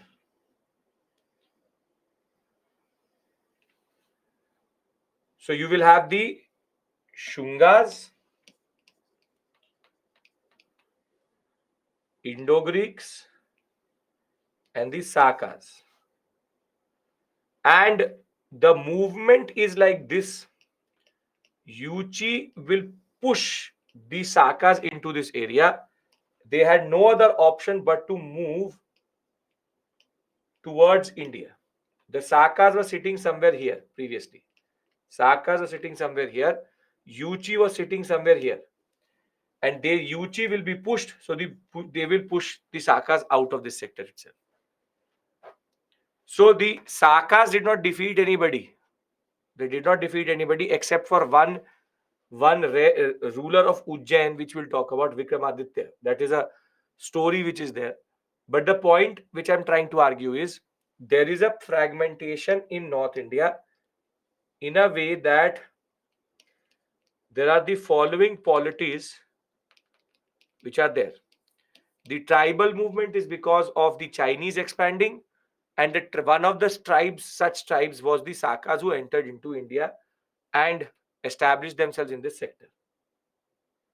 Are we clear with the first major change in North India? Does this make sense? We moved from this and became this. This is why UPSC asks questions out of this area, because there are multiple dynasties. Shaka, Saka, whatever you want to call. Totally your call. Saka is also right. Shaka is also right. Sinthoparthan is also right. It is on what you want to call them. Can I move a step further? Yes, Priyanka. This is also a story of how geographical positioning impacts development of ancient polities. Why not? What is the confusion with Saka? Saka are sitting here. Then they are pushed by the Yuchi because Yuchi will go and sit where the Sakas are. Chinese are moving from this point and trying to remove the Yuchi. So what is the issue in Sakas?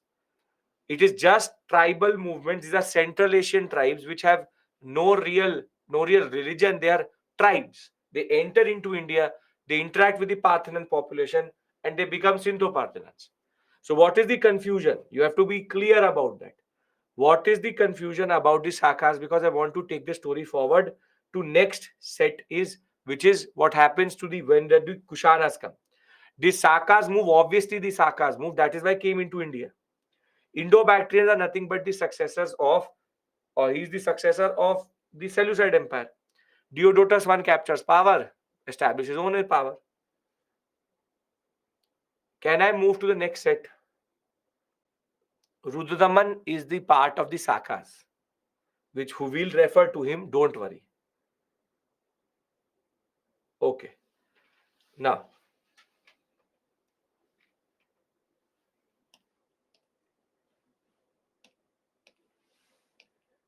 (150 CE to 150 BCE to 100 CE). Now see, in north you have the Shungas, you have the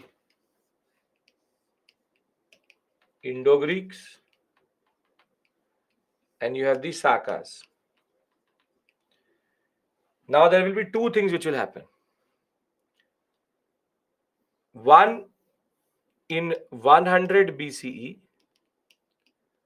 the Satavahanas will rise in the Deccan sector, while the Sangam polities will remain.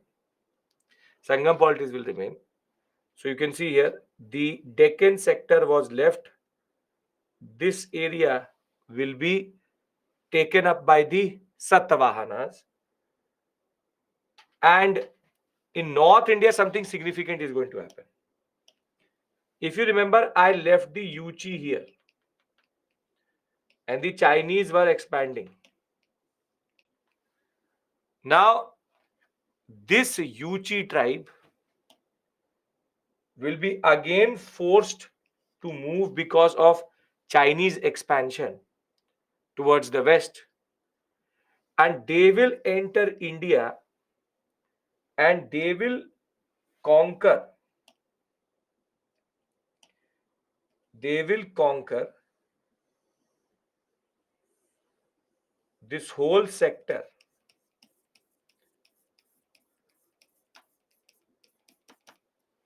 And the name which these Yuchi called themselves in India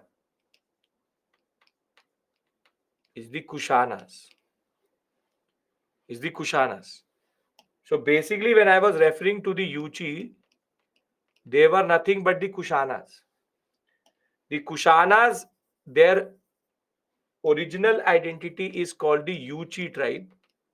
When they come to India, Satavahanas rise from, it was a Brahmin state which developed automatically. It was already there since the Shunga period, but was not able to capture power. Satavahanas will be indigenously developing.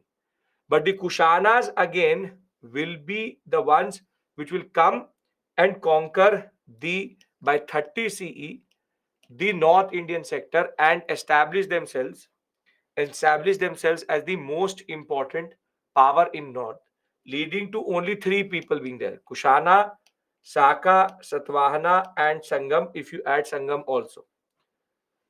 So very simply, Central Asian tribes movement is very, very important in the development of two of the very important areas in India. Sakas and Kusanas are nothing but Central Asian tribes. They all were being pushed by the Chinese, who were very aggressively expanding in the north. And while the Sakas had the option, they tucked into or in between the Indo-Greeks and the Shungas. Kushanas were much powerful as it is. They were the ones who had pushed the Shakas out. So they straight away went through the Hindu Kush, and with Peshawar as their first capital, they will capture this whole sector and establish four major polities in this. Everything which I'm saying is in the PPT, but I'm trying to graphically show it to you so there's an image in your mind. Kushanas are not Chinese. If that was the case, then why would the Chinese move? Or why would the Kushanas move? Either you're not listening or you're not paying attention. I'm saying that the Chinese first pushed the Yuchi tribe pushed the Shakas. So now the Shakas are the ones who came to India. Now the Chinese further pushed the Yuchi tribe, and they have no other option but to enter into India. So how are the Yuchi tribe the Chinese? If that was the case, then why would the Yuchi tribe ever come to India, which is basically the Kushanas? So if they are so strong, why are they not fighting with the Chinese? They are strong enough for other tribes. Chinese empire is too powerful for these things. So Satavahanas rise from within, but Kushanas come from outside. So basically, Indo-Greeks, Shakas and Kushanas were not indigenous to the Indian subcontinent.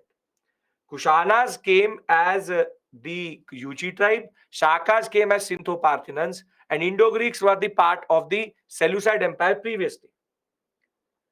So Chinese were expanding. I don't care how they were expanding. Why were they expanding? That's an expansionary concept. They were taking the Tibetan plateau.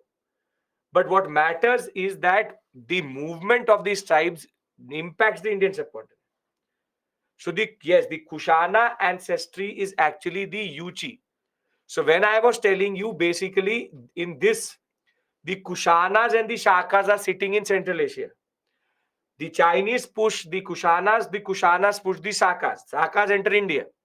So now the Kushanas think that they can operate in Central Asia. But that will not happen, and they will be further pushed by the Chinese, and they will have no other option but to go south of the Hindu Kush and go into the Indian subcontinent and conquer the declining Shunga and Indo-Greeks. These tribes are very advanced. No, they are tribes. Tribes are tribes. They are fighting tribes. They are warrior tribes. They have their own understanding. They are good enough to fight and conquer, but their tribe is a tribe. It's not that they're very advanced civilizations, then they would be in that place only. Can we now talk about each one of them if you understand this change? For me, what matters is, are you able to imagine? See, I gave you a table. That table only gives you the time period. I am now trying to tell you how did they come into the central, into Indian subcontinent through Central Asia. It is a proper series of movements. Yuchi, the Kushanas are sitting here. They push the Shakas into India, and later the Yuchi itself gets forced into coming to India. So Indian subcontinent has influx from the first. The Shungas, Indo-Greek Shakas are both not in non-Indian. Kushanas are also having their origin in the Central Asian Yuchi tribe. So I am not getting how tribes defeating empires. How is that? Again, when did I say the empire is getting defeated by tribes? Chinese are too powerful. That is the empire. Shungas and the Indo-Greeks are declining. So if you actually don't are never able to fathom how tribes are defeating empires, then watch a documentary in Genghis Khan, and then you will realize how tribes can actually wreak havoc across the whole of civilizations and whole of Central Asia. Warring tribes can have the power to defeat empires. Nadir Shah, Ahmad Shah, Abdali, want to take me to Timur, Mongol, all were tribes only. Tribe means that they are moving around, they are looting around, they are not sedentary. There is no any modern equipment, and they won. So everybody has a sword, everybody has the same thing. It's not that like they're Europeans. Again, the issue is already different. But the issue is totally different. How? I am telling you how they came to India. Your question is, how can they come to India? And in a way, can't tribes be powerful enough to defeat empires which are, or dynasties which are declining? So it's not that you need to be a proper empire to do that. So if you can't fathom that, if you can't wrap your hand around it, then accept it that this happens. The See, again, I don't care. What I care is, do you understand this movement? Because what matters to me. For you, it may be that tribes don't have the power to defeat, but in history, it has happened multiple times. All invaders were just tribes only moving around. So you have erstwhile Mauryan Empire gives Shunga, erstwhile Seleucid Empire gives Diodotus I, the Indo-Bactrian sector. The Yuchi tribe is moved in Central Asia because of the Chinese expansion. Yuchi tribe will shift or force the Sintho-Parthenons out of that area. They will come to India as Sakas. And thereafter, the Yuchi tribe will further be pushed by the Chinese because of their expansion towards the Tibetan plateau, into the Tibetan plateau, and that will in turn lead to the Kushanas coming to India. Can I now go and talk about each one of them separately? Okay. Now, first are the Shungas. At their biggest expanse, they controlled most of eastern and northern India. So did these dynasties lead to amalgamation? We'll discuss that. Society I will discuss with you separately. That is a separate issue we will discuss, not right now. Shunga Empire, at its peak under Pushyamitra Shunga, could control a very big chunk of the Mauryan Empire. However, they will start to shrink very quickly. Now, when it comes to the Shungas, you have to remember Pushyamitra Shunga and Agnimitra.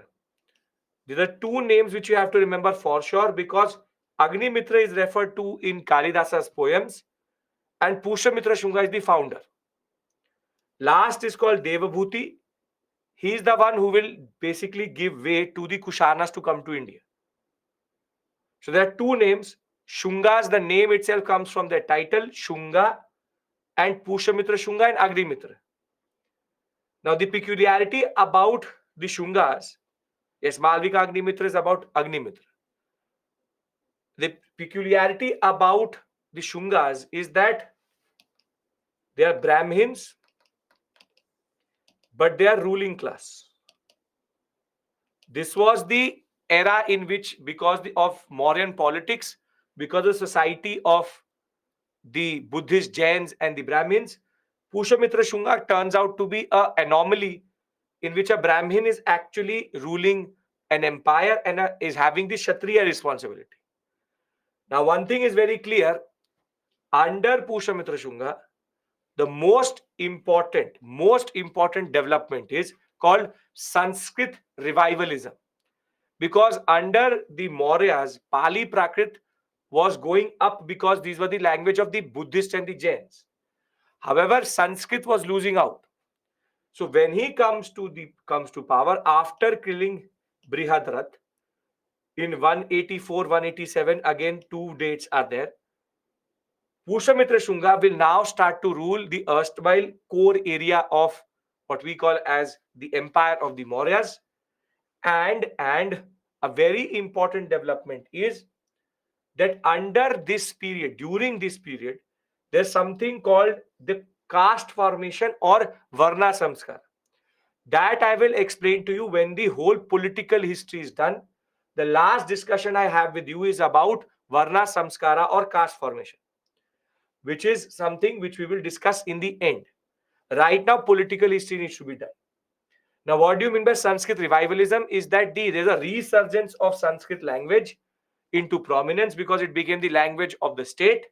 And a very important person called Patanjali wrote the Mahabhashya, which is even referred to in the Ashtadhyayi written by Panini. Basically, it's a commentary on a text called Ashtadhyayi by Panini. These two are very important personalities of Sanskrit grammar. And remember, there are two Patanjalis in history. One is the yoga one. This is the literature one. Patanjali Mahabhashya, a commentary on Ashtadhyayi Panini's. Other than that, if you want to read about the Shungas, you want to know about them, I'll be happy to share a book with you. Other than that, I don't care about the Shungas. In my story, Sanskrit revivalism and the erstwhile Mauryan Empire being gobbled up by the Shungas is what really matters to me. As I said, nothing more, nothing less. Yoga one we will discuss later. Now come the Indo-Greeks. Indo-Greeks, as I told you, were part of, or the founder Diodotus I was part of the Seleucid Empire, and is able to carve out his own empire like how Pushyamitra Shunga did by defeating the Seleucid weak ruler and establishing the Indo-Bactrian sector or the Indo-Greek sector. And between 2nd century BC to 1st century CE, they will start in this core area which is north of Hindu Kush, but they will also thrust into India in certain places in that regard. So it's not that they did not have a presence in India, and that is why they're called Indo-Bactrians. Now, why are we talking about the Indo-Greeks so much? Indo-Greeks are very significant. There are not a lot of ruler names which you need to remember. Here you only need to remember a person called Menander. And why is Menander important? Because of a text, Milind Panha. This came in the examination in 2023. Milind Panha is a text which is written in which the ruler Menander, who is referred to as Milinda, has a conversation with whom? Conversation with a Buddhist monk.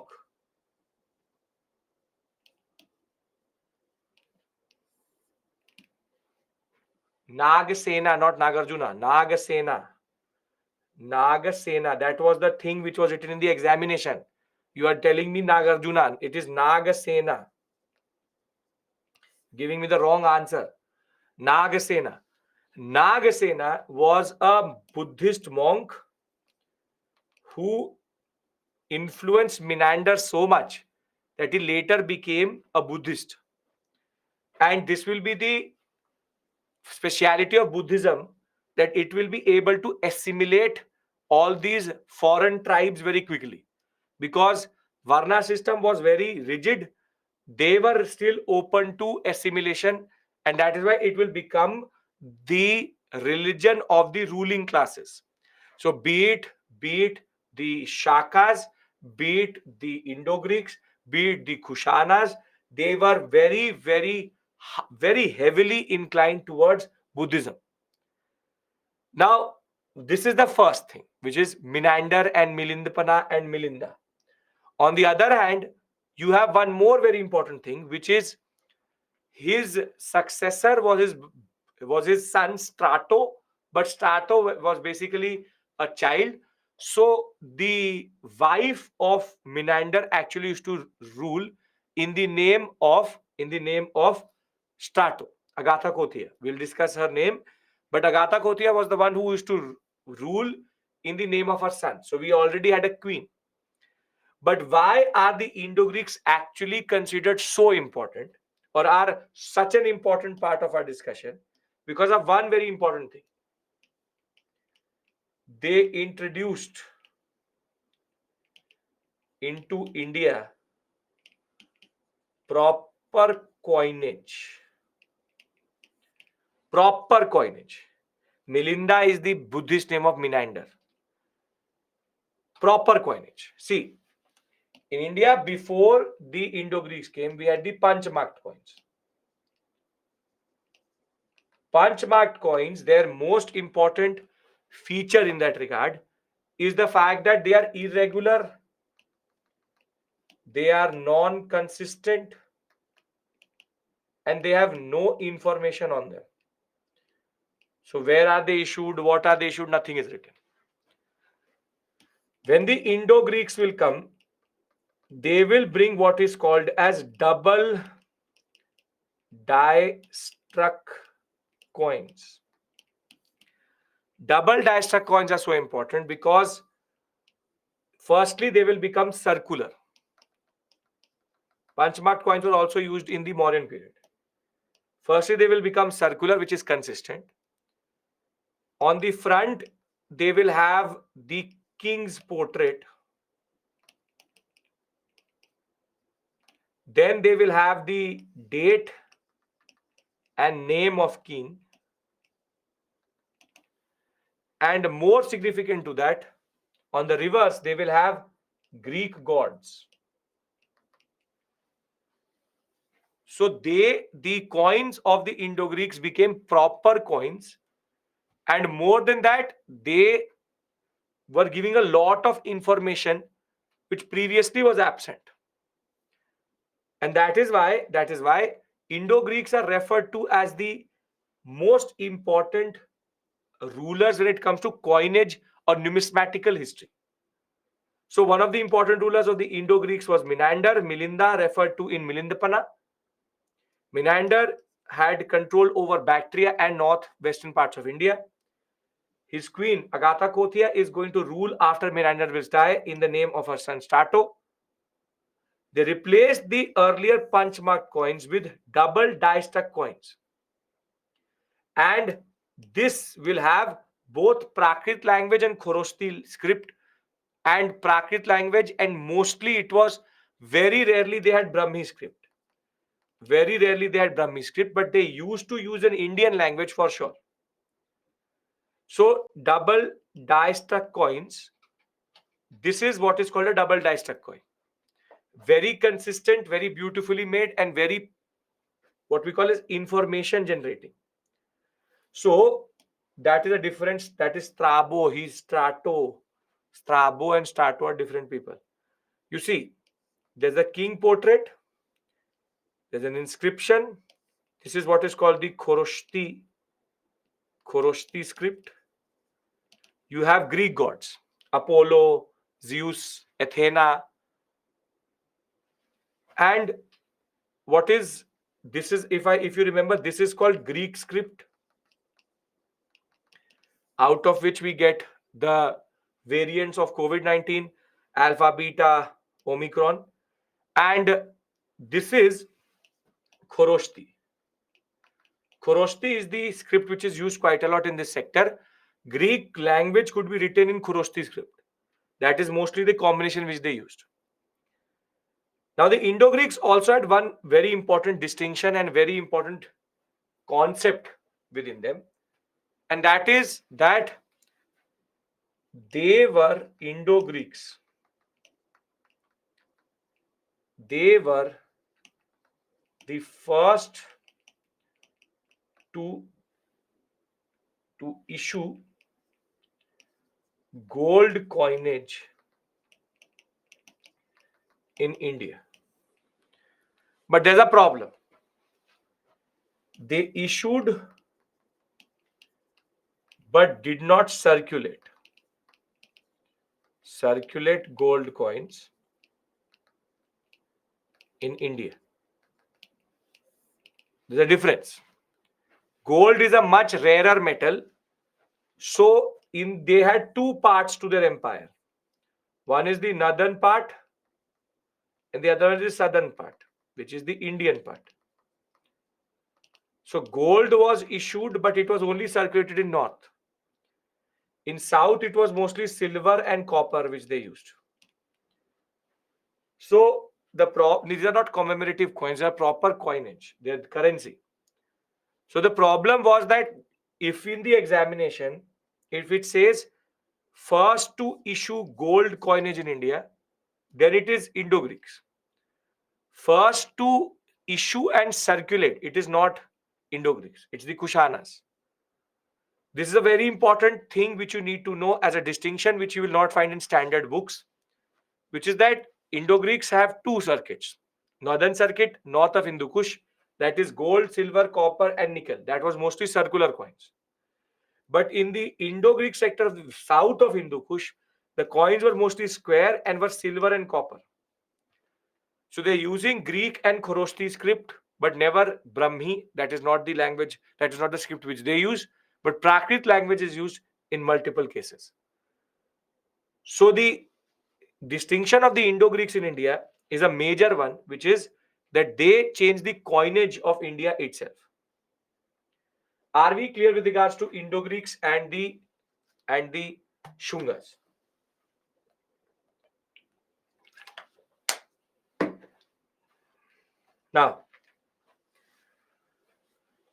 Now we have to talk about two things. The Sakas. But the Shakas have a very interesting beginning and a very interesting contribution to the Indian subcontinent. So it is believed that the Shakas were coming to India. And when they came to India, they faced at Ujjain a local ruler. A ruler, we have no idea about his dynasty. We have no idea about his history. We have no idea about what it is or who he is, but we only know his name. Vikramaditya. And the ruler of Ujjain, Vikramaditya, will defeat the Sakas in 56 BCE. And what he will do is, in order to commemorate that I defeated the Sakas, he came up with his own calendar or concept of time, which is the Vikram era or Vikram calendar. Now, to be very honest, you already know that time is a man-made concept.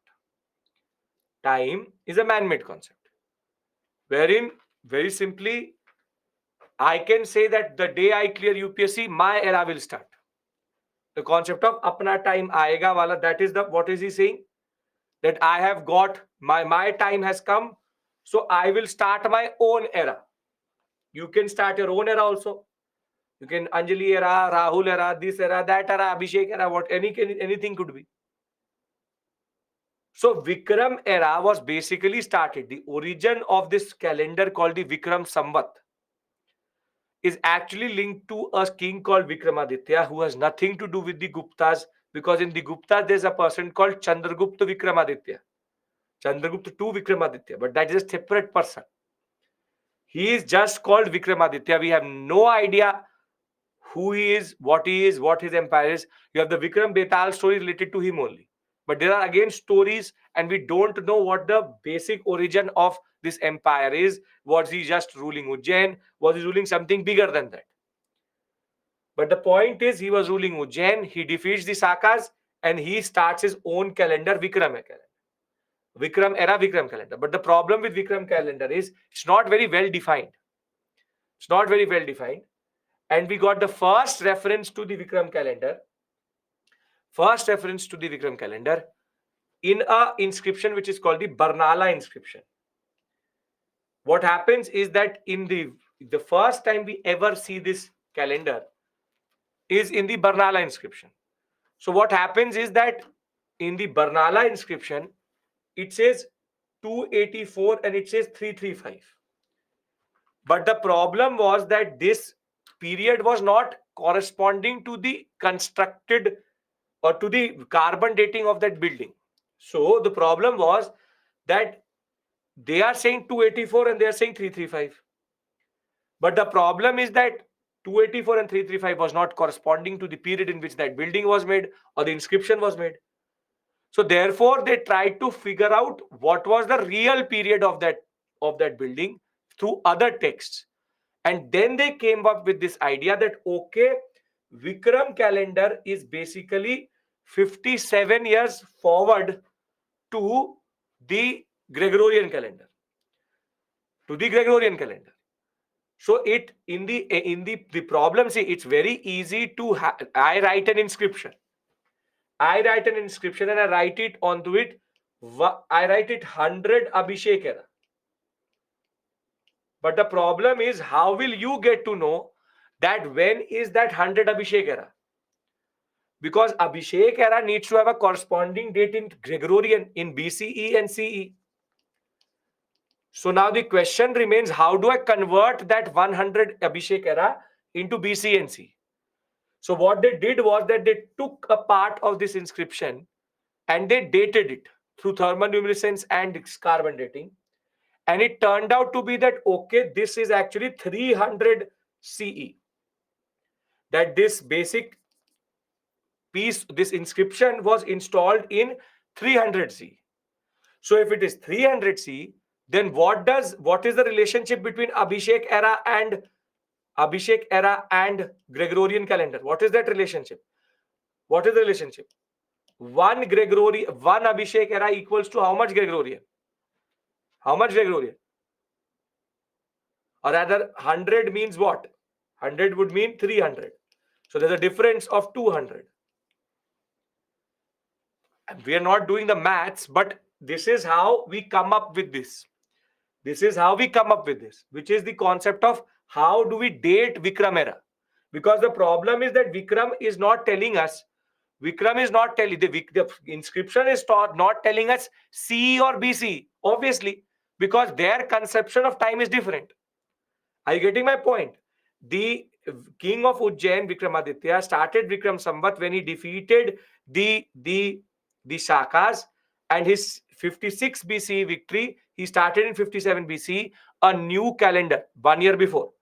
And it is named after the legendary king Vikramaditya. And the problem is that if I write an inscription in Vikram, you can't convert it to CE or BCE, which is the accepted time of everyone else in the world.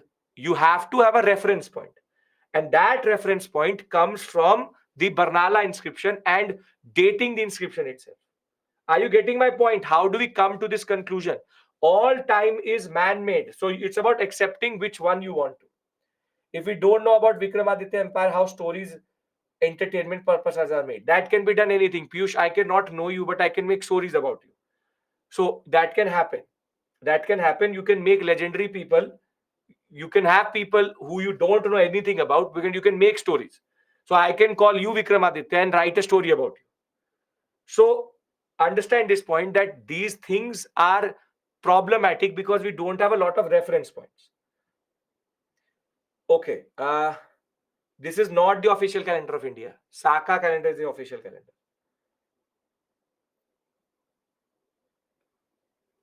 Vaisakh and all is not. Okay, wait. Are we clear about Vikram era? Are we clear about Vikram era? They will ask you the origin.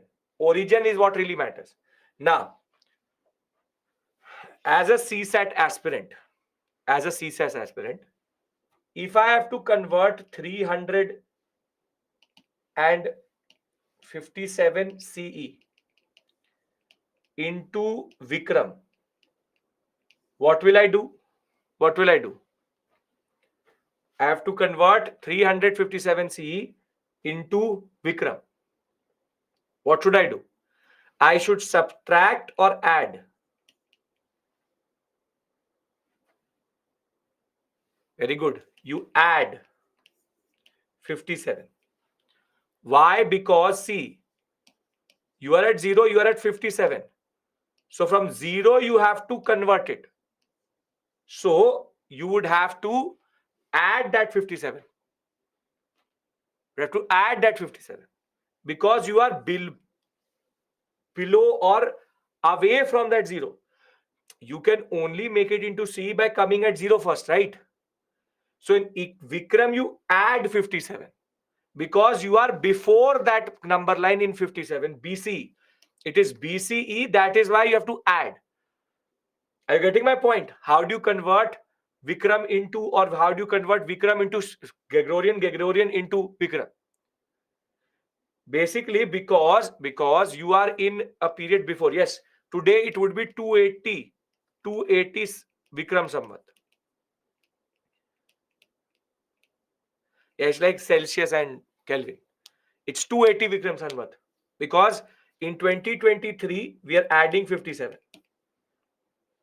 Getting my point? Because you are before the 0. You are in BCE. That is why you are adding 57. Get my point? Nobody is asking you to do it, but I'm giving you that understanding. Now, mostly Vikram Samvat is used for as a Hindu calendar.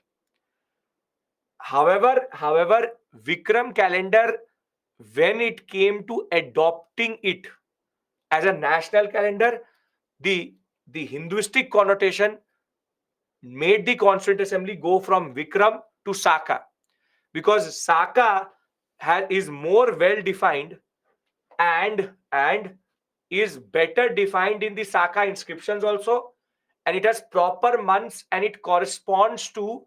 The problem with Vikram is that Vikram is a little bit off. So if you try to go with Gregorian and Vikram, the months don't properly align, and that 12-month concept does not align better, but Saka does. Can I discuss what is the origin of the Saka calendar or the Saka Samvat? Can we do that? Okay. Now, Vikram, what is the story of Vikram calendar? Vikramaditya defeated the Sakas. So Vikramaditya started his own calendar.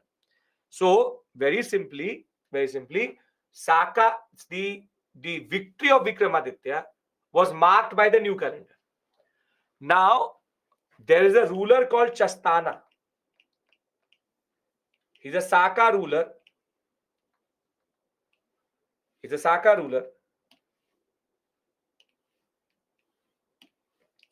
I'll show you his face also. Saka. This is Chastana. And it is believed that in 78 CE, he defeated the local rulers in the Deccan to establish Saka rule in India. And much like Vikramaditya, to mark that, he started Saka era. Now, one thing very clear. In old books and even in R.S. Sharma, it will say that the Saka calendar was started by Kushanas or by a person called Kanishka. But that is technically not true.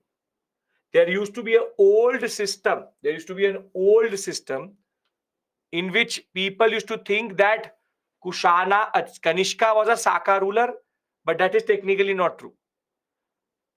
Recent history, recent research, Henry Falk did a proper study of the Saka history, and it turns out that it is not Kanishka, who's basically a ruler who comes later, but Chastana, who basically starts this calendar.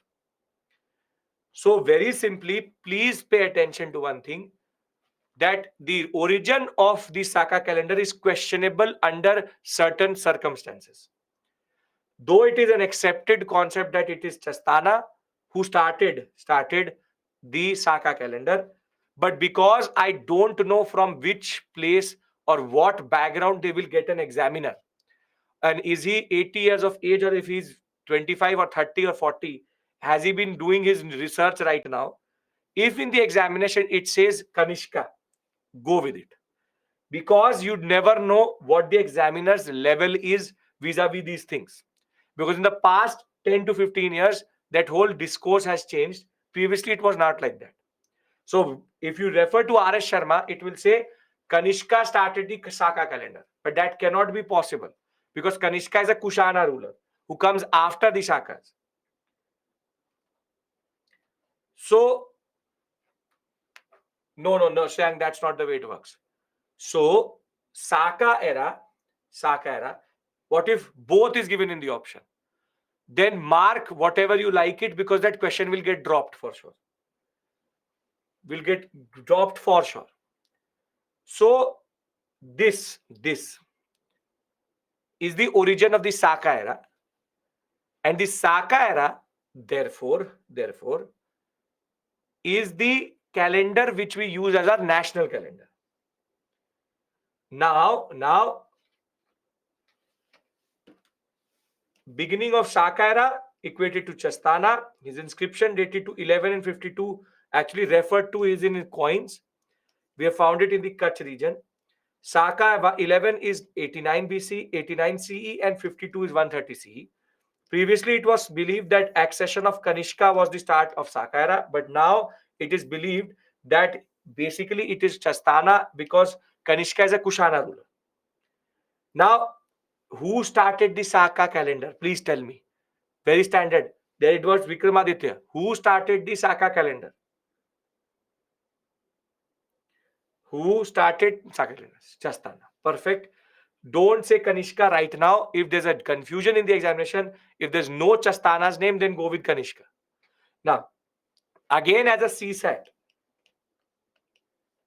if I have to convert CE into Saka or the other way around, what do? I add or subtract? 78. Now I subtract. Why do I subtract?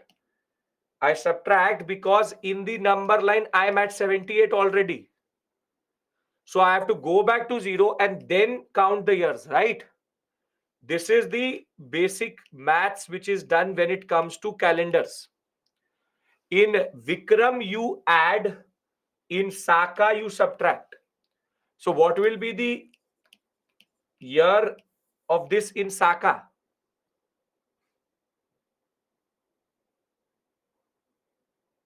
What should be this in Saka?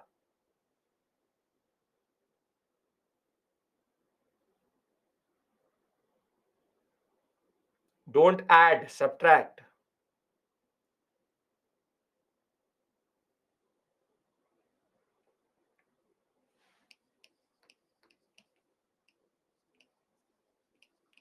Now go to any legal document or Government of India notification. On the left hand side, it will have the Gregorian date. On the right hand side, it will have the Saka date. So Saka, it's 1945 Saka. And in Vikram, we are in 280. So this is the story behind the two calendars. There are 4 calendars in India which are followed: Gregorian, Saka, and Vikram. One more calendar I will teach you when I'll reach Gupta, which is called the Gupta calendar, 319 BC, 319 CE. But that we'll discuss when we'll reach Guptas. Now, can I go back to discussing the Sakas and their rulers? This will never be asked in CSAT, but I'm telling you what is the story. Can we go back to the political history of the Sakas? This Samvat and all is clear because it's a burning question in everybody's mind multiple times. Are we clear with regards to this? Okay, perfect. Now, you see, when we talk about the whole of India and the whole of the Saka sector, when we talk about this area was always open. This area was always open. So when we talk about this sector, in a way, this is always open. Now, this is why the reason why the Sakas did not enter from this sector. You tell me why they did not enter from this sector. Why they were not able to enter from this sector and they had to tuck around. What is the reason for that? The reason is, yes, they were Indo-Greeks are sitting here. The Hindu Kush mountains and the Indo-Greeks are sitting here. So they had no other option but to enter like this. But to avoid the Pamir knot and enter like this, which is go around the Indo-Greeks and enter like this. This is a very important point you need to understand. Wherein the location matters. Again, a question of location. Again, a question of location. Wherein the location of the Indo-Greeks decided how the Sakas would enter into India. Sakas would enter into India. A very significant point you need to understand. So in the 6th century BC period, the Sakas belonged to the Sinthinan ethnic stock, which lived near the Sir Darya, the Jackstrack River. In the 3rd century BC, the consolidation of the Chinese Empire by Huan, King Shi Huan, led to a series of tribal movements in Central Asia. In the course of 2nd century BCE, the great Yuchi tribe displaced the Sakas, who moved southward into Afghanistan and hence into northwestern India. This is what I told you. This Yuchi is nothing but who started Vikram calendar? Vikramaditya. That is name in the name itself. The Sakas, therefore, were displaced by the Kushanas, and the Kushanas later will come and enter into the Indian subcontinent itself. And that is why I'm telling you that this sector is always open. This is the area through which you enter, and that is the way you enter. Shastana being the founder in that regard. Now, if you will go through any book, everybody's following me till this point? No issues? Okay, now if you will go through any book, you will basically see there are 4 dynasties of the Sakas. But for me, only 2 are important. Why? Because the other 2 are in Afghanistan. So they are not important to us because we need to see what is happening in the Indian subcontinent. So very simply, you have to remember the Saka side, which is Indian side. So here you have the first, which are called the Chastana founded Kardamka dynasty, Kardamka, who used to rule through Ujjain. So Ujjain being their capital, Kardamka dynasty or the Western Satrapa, whatever you want to call them. Dynasty means family. 4 families were there, 2 were in India. Now one of you was dying over this person, which is Rudradaman. Rudradaman is the successor of Chastana, and he is referred to in the Junagadh inscription as the one who again very simply repaired it. In the Girnar inscription, in the Sudarshan Lake inscription, we have reference to 3 rulers together, which is, it refers to Chandragupta Maurya, it refers to Ashoka, it refers to Rudradaman, and later it will also have reference to Samudragupta. So very simply, it will have reference to Samudragupta, then Chandragupta too also. The point is, Rudradaman is considered a very powerful ruler of this sector, and he was the one who basically turned towards Hinduism in the other way around. Because Buddhism was very popular, he rather became a Hindu. So Saka ruler, Western Satrapa, or what the Kadamka dynasty, he is mentioned in different texts, in Greek texts, as even Titanus and Tetanus, that is not tetanus but tetanus. So he founded two major dynasties, one which will come out as Nahapana as the second ruler. Right now it is only Chastana. And Rudradaman is his grandson. He will start to expand the Sakas into the Konkan, the Narmada, the Kathiawar sector, conducted repair works in the Sudarshan Lake itself, married a Hindu woman and converted to Hinduism, and maintained marital relationships vis-a-vis. Basically, he had matrimonial alliances with his neighbors, which was something which used to be done in the Mauryan period.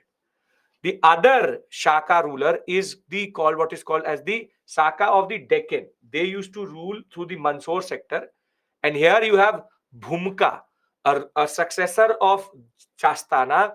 Bhumka founded this one, and here the most important ruler after Bhumka is Nahapana. You have to remember 1 and 2. And it is believed that the Satvahanas defeated this because of the fact that Gautamiputra Satkarni has an inscription, in Nasik inscription, which refers to how he defeated the Sakas. We'll talk about him when we reach the Satvahanas itself. Now you see, there are names here, but the names are not too much. What are the names I've referred to till this point? You will start to then say to me, sir, too heavy, too many names, this, that, flanamkana. The point is that what are the names I've referred to till this point? I have referred to in Shunga Pushamitra, Pushamitra Shunga, then Agni Mitra, then Menander and Agatha, Kothia, and Strato. Then I have referred to a person called Chastana, Rudradaman, Bhumka, and Nahapana. Can you not just identify them in the examination? Is this so hard to remember 4 or 5 names? So what is the issue here? I have referred to Saka calendar, I have referred to Vikram calendar, and I have showed you their origin. So have I taught you something extraordinarily difficult? Or there are 1,000 names I'm asking you to remember? This much is expected, and if you can do that, you can answer any question from this area, because UPSC will ask you questions to basically waver you around. But if you can refer to the tables, anything you can refer to. The point is, this will allow you to, in a way, decode very quickly any question. If it says Rudradamana Shunga ruler, the statement is already wrong. Bhumka is Mandsaur based. Rudradaman takes the Ujjain sector. Can I now move to the Kushanas? Can I do that?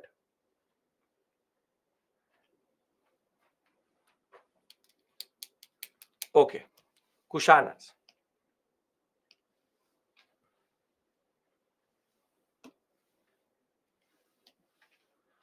Now see, we'll come back to trade. First, let's talk about, let's repeat Strato. Strato was the son of Menander, too small, so Agatha Kothia ruled in her name. Nothing more, nothing less. Now, the Kushanas are considered the consolidators of North India, because when they rise in 30 CE, they consolidate the Indo-Greeks and the Shungas and a small part of Sakas. And basically, the Kushanas, the Satavahanas, and the Sakas will be always, it's like a sandwich in which you have the Kushanas, in between small Sakas, and then Satavahanas. These two are considered the consolidators. So basically, after the Mauryan Empire, these two emerge as the most powerful states in that regard. Now, when we talk about the Kushanas itself, Kushanas, as I told you, were basically the Yuchi or the Turachian tribe sitting in Central Asia. And they started to move because of Qin Shi Huang, who was basically expanding his empire in the Tibetan plateau. And therefore, the Kushanas were forced into India, and they were able to capture most of North India. And with these Western Satrapas, which is Sakas sitting here, and the Satavahanas here, this is the most stable polity India had been ever after the decline of the Maurya regime. You have the Kushanas, the Sakas, and the Satavahanas, and you will also have the Sangam polities in south. So four polities are controlling. That is why their first capital is modern day Peshawar. And once they are able to enter into India, they will move to Mathura. But why is that the Kushanas are considered so important? Because of one ruler and one ruler itself, which is Kanishka. But if you see their names, you will realize that how they are tribal. What is the name of the first ruler? Kujla Khedifis. Then Vima Taktu. Then Vima Khedifis. Now, when they start to enter into the Indian sector, they start to change their names. Kanishka, Huvishka. And by the time you come to the 190 period, they will take one of the names of Lord Vishnu himself, Vasudeva and Vashishka. So you see that in the names of the rulers itself, you can realize that there's a change in their interaction with the Indian subcontinent. So you have to remember in this one ruler for sure, which is Kanishka. Now you will ask me a question that how did Kanishka sit on the fourth Buddhist council when he came to power in 127? You can live before you come to power also. So when he did come, when he was sitting presiding over the fourth Buddhist council, he was not the king, but rather a Kushana ruler. Later he will become the king in 127. So Kujala, Vima, Vima Khedifis, Kanishka, Huvishka, you have to remember for sure. Remember these brothers, Kanishka and Huvishka, both are brothers. Very important that ways. Now, why are the culturally the Kushanas are very important? When I will teach you the what we call as schools of art, the schools of art, the Gandhara Mathura started to flourish under them. This is we will do under art and culture. But the Kushanas have a very important distinction. Kushanas were the first to issue and circulate gold coins in India. And more importantly, largest number of gold coins. Now, some of you will then say, sir, no, that is incorrect. Guptas are the ones. Guptas issued the largest volume of gold coins. Now, can anybody tell me what is the difference between these two? Kushana's largest number and Gupta's largest volume. Do we remember their capital? Yes, here you have to remember both capitals, Purshapuram, Peshawar and Mathura. Yes. Coinage quantity does not decide the weight. So if I have a Gupta coin in my right hand and a Kushana coin in my left hand, which will be heavier, my right hand or left hand? My right hand, which has the Gupta coin. So the Guptas issued maybe, for example, only 50,000 coins, but that was 2 tons of gold. And maybe the Kushanas issued 1 lakh coins, but it was only 1 ton of gold. So Kushana coins are lighter but more in number. Gupta coins are heavier but less in number. So now you can understand one thing. Indo-Greeks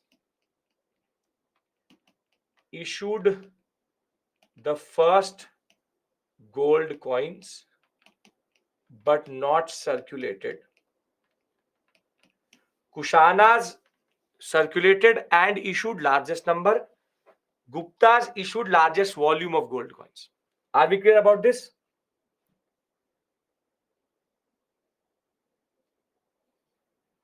Okay. Now, yeah, it shows richness, but Gupta is a Kishan. I will tell you, Gupta is a major fallacy when it comes to political. Sir, where do Guptas enter the picture? After them. But because a lot of you will start to email me, sir, you are wrong. Galat bol rahe ho. that you've taught us something extremely wrong. So then I actually solve that problem by telling about the Guptas here only, so that I don't get unnecessary emails where I have to say to everybody, no, no, the Gupta volume and Gupta coins largest, so I do it here only. Guptas will come after this, but I'm discussing it here only, so that the thirst of knowledge which you all have is already quenched. So can I now move to the political history of each one of them? Five. It is only a very small discussion I need to have. I'll give you a break if needed, but not right now, because the flow is there. It will break, then it will be problematic. Okay, now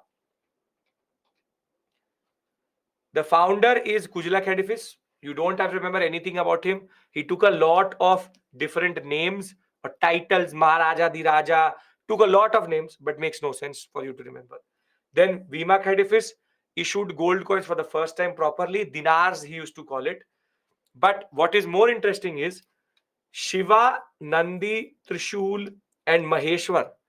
Now, Indian gods, Hindu gods,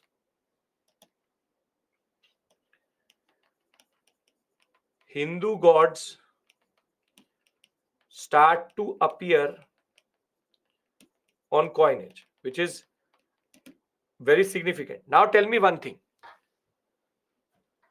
Can we call Kushanas as foreigners who deciphered scripts on coins? Jain Princep deciphered Brahmi. Brahmi gives us a lot of.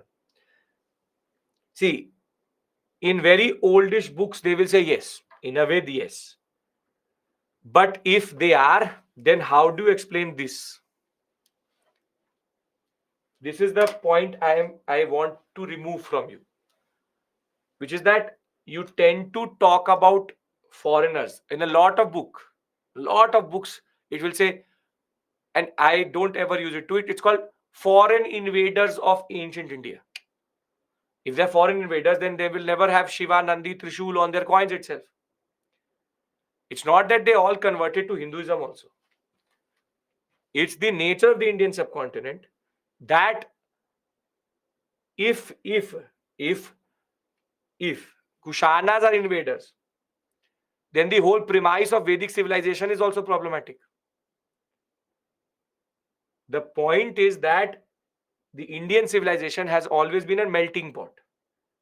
And therefore, when I will teach you the concept of Varna Samskara very soon, you will realize that you actually can't call any of them properly foreigners. Yes, their origin may be foreign, maybe in Central Asian history. But once they enter the Indian subcontinent, they are more Indian than anyone else. Because Vima Khedifis had nothing to do with Hinduism. But he was fascinated by Hinduism so much that he started to add Hindu gods into his coins so as to project that he was no different and he was the same ruler as everyone else. This is, I am trying to have this conversation with you because I want to tell you that history is more complicated than you actually think. Because the British taught us what we call as this uh, black and white. One of you actually, I didn't refer to that comment. I didn't want to give it heed at that point of time. One of you said that our national calendar is foreign. But that premise of that whole question is basically called communalism. That if you refer to Sakas as foreigners, then you are basically undercutting everything what we are doing here. Indian history is about multiple people coming to India, but then becoming more Indian than anything else. So in our blood, we have Saka blood also and Kushana blood also. And that you can't change. So that communalistic mindset, which is that either you can be Hindu or Muslim, either you can be Saka or Kusana, either you are a foreigner or indigenous. This standard division which we believe in, which the British taught us, does not stand the test of time. So as a younger generation, you should have the understanding to understand that these things are much, much, much more complicated than you actually think. Because I will get a question, not right now, but I can predict, I will tell you that already, there will be a question which will come to me when I will be teaching medieval India. And I will get a very, very dangerous question there, which will link medieval India with imperialism and colonialism. And that is one type of question which only projects a certain type of understanding which the British taught us. So this concept of polarization, this concept of divisions are something which we don't work in. So for me, so for the purpose of the examination, nobody is caring that. UPSC itself will write, consider the following foreign invasions in India. And they'll write Saka, Kusana. I don't expect nuance from UPSC because UPSC is not making the question. A random person is. A random person is. And that random person could have any context. I don't expect that person to have the nuanced understanding of understanding colonialism also. So I don't expect that from that person. There is not that every history teacher is the same. And it's not that we as historians are not perpetuating this hate. That is not the point. The point is that person has a narrow understanding, but you are the future of India. So at least I can expect, as being my students, that at least you understand this in a more nuanced way. It's not part of your syllabus, it's part of your personality development. Because I don't want you to go into an interview and say such sentences which will basically make your whole interview into a firefighting thing. You will go and say something random which you would have picked up from WhatsApp University and all, and then whole interview will be about that only. Rather than asking about you, they will check your mindset. That should not be the case. That is why I'm telling you, try to come out of these binaries and these structures which have been created, and then only India can also go forward. So Vima Kadifis is using Hindu gods, and he is not actually a Hindu. So the point is ancient India's testimony to tolerance. If we've actually forgot something which we should take from ancient India is tolerance. And that is what makes ancient India ancient India. And this is true for medieval India also. Conflict is always there, but that is not the 100% of that history. So are we clear with regards to this concept? Because I have been seeing but ignoring certain words which have been coming foreign I've seen multiple times, and now it has become a problem that I have to intervene and say that okay, they have foreign origin, but the point they entered Afghanistan, they were Indian and they are part of the Indian civilization and Indian subcontinent. And that is why when it comes to Kanishka, he is considered an example of all of these things coming together. How? See, because his coins had Greek coins also, Greek gods also, Hindu gods also. He had Buddha also. You can see here Buddha. He also had Shiva. He also had Vishnu. He will have Buddha, Shakya Buddha. He will also have different Greek gods. So he was using Greek, Indian, Buddhist, Jain imagery, everything. He was so fascinated by the Indian subcontinent, he'll take two titles also. Kaisar is a title which is used for Greeks. Devaputra is a title which is used for Indians. So Devaputra and Kaisar, both he will take. A Greek title and an Indian title. Or if you want to call it a subcontinental title. And he will also have an understanding that Kaisar is used in China. So he's bringing in Chinese influence also. He will later embrace Mahayanic Buddhism, and therein comes the fourth Buddhist council importance. And he had two very important scholars under him, Vasumitra and Ashwagosha. If you remember, he was the one who will basically preside over as the first monk or first saint. He will write a book called the Mahavibhasha Shastra, and Ashwagosha was the vice president. And their difference between them is going to lead to the concept of Hinayanic and Mahayanic Buddhism. Again, don't use the word secular for ancient India. Secular is a very, very shallow word which the Westerners have created. The worst they are at secularism, but they talk about secularism for sure. So when Israelis are killing Palestinians and Palestinians are killing Israelis, there's no secularism there. So the word secular is a very colonial word. It's a very modern word. So don't try to use these words in the what we call as context of ancient India. No, it's not about Indian secularism. The word itself is value loaded, which is not true for ancient India. Now,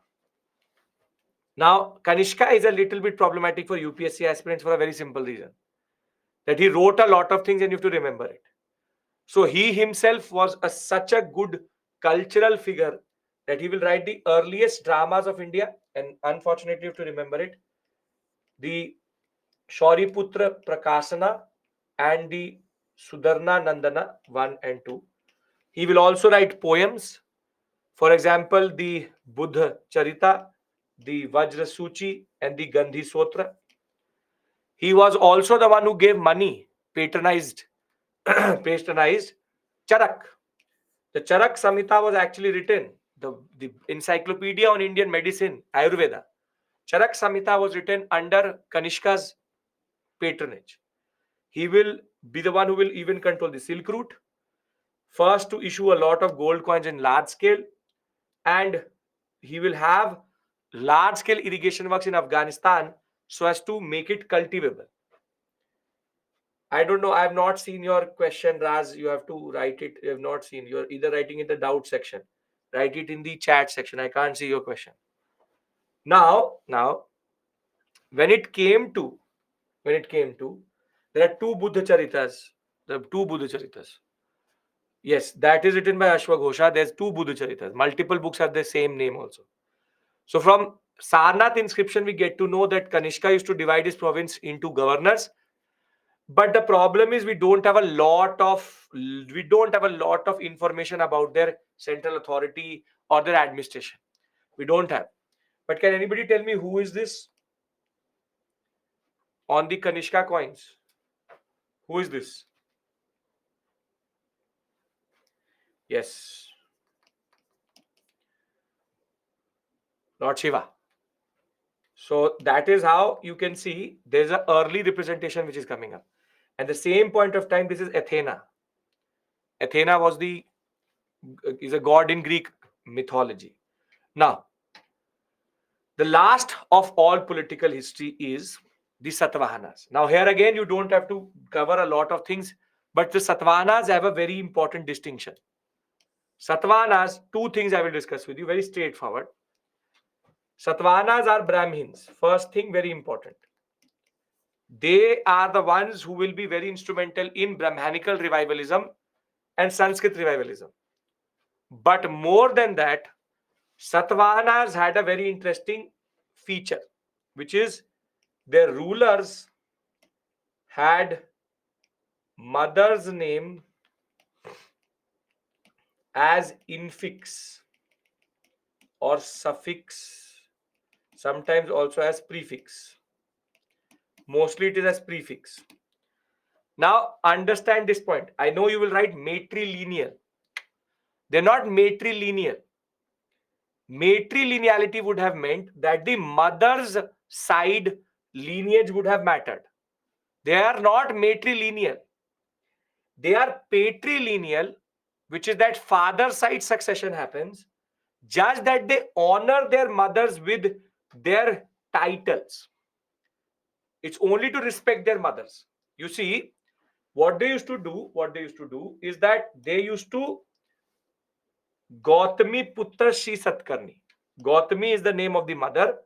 Puta means Putra, which is son. Shri Satkarni. So they are a lot of, again, this is a problem which happens in the examination. The examiner himself does not realize there's a difference between matrilineality and the concept of just respecting your mothers by having the name in front of them. So that is why you will see here I have written only matrilineal dynasty, because half of the books and the UPSC precedents, they think that's matrilineal. This is technically incorrect.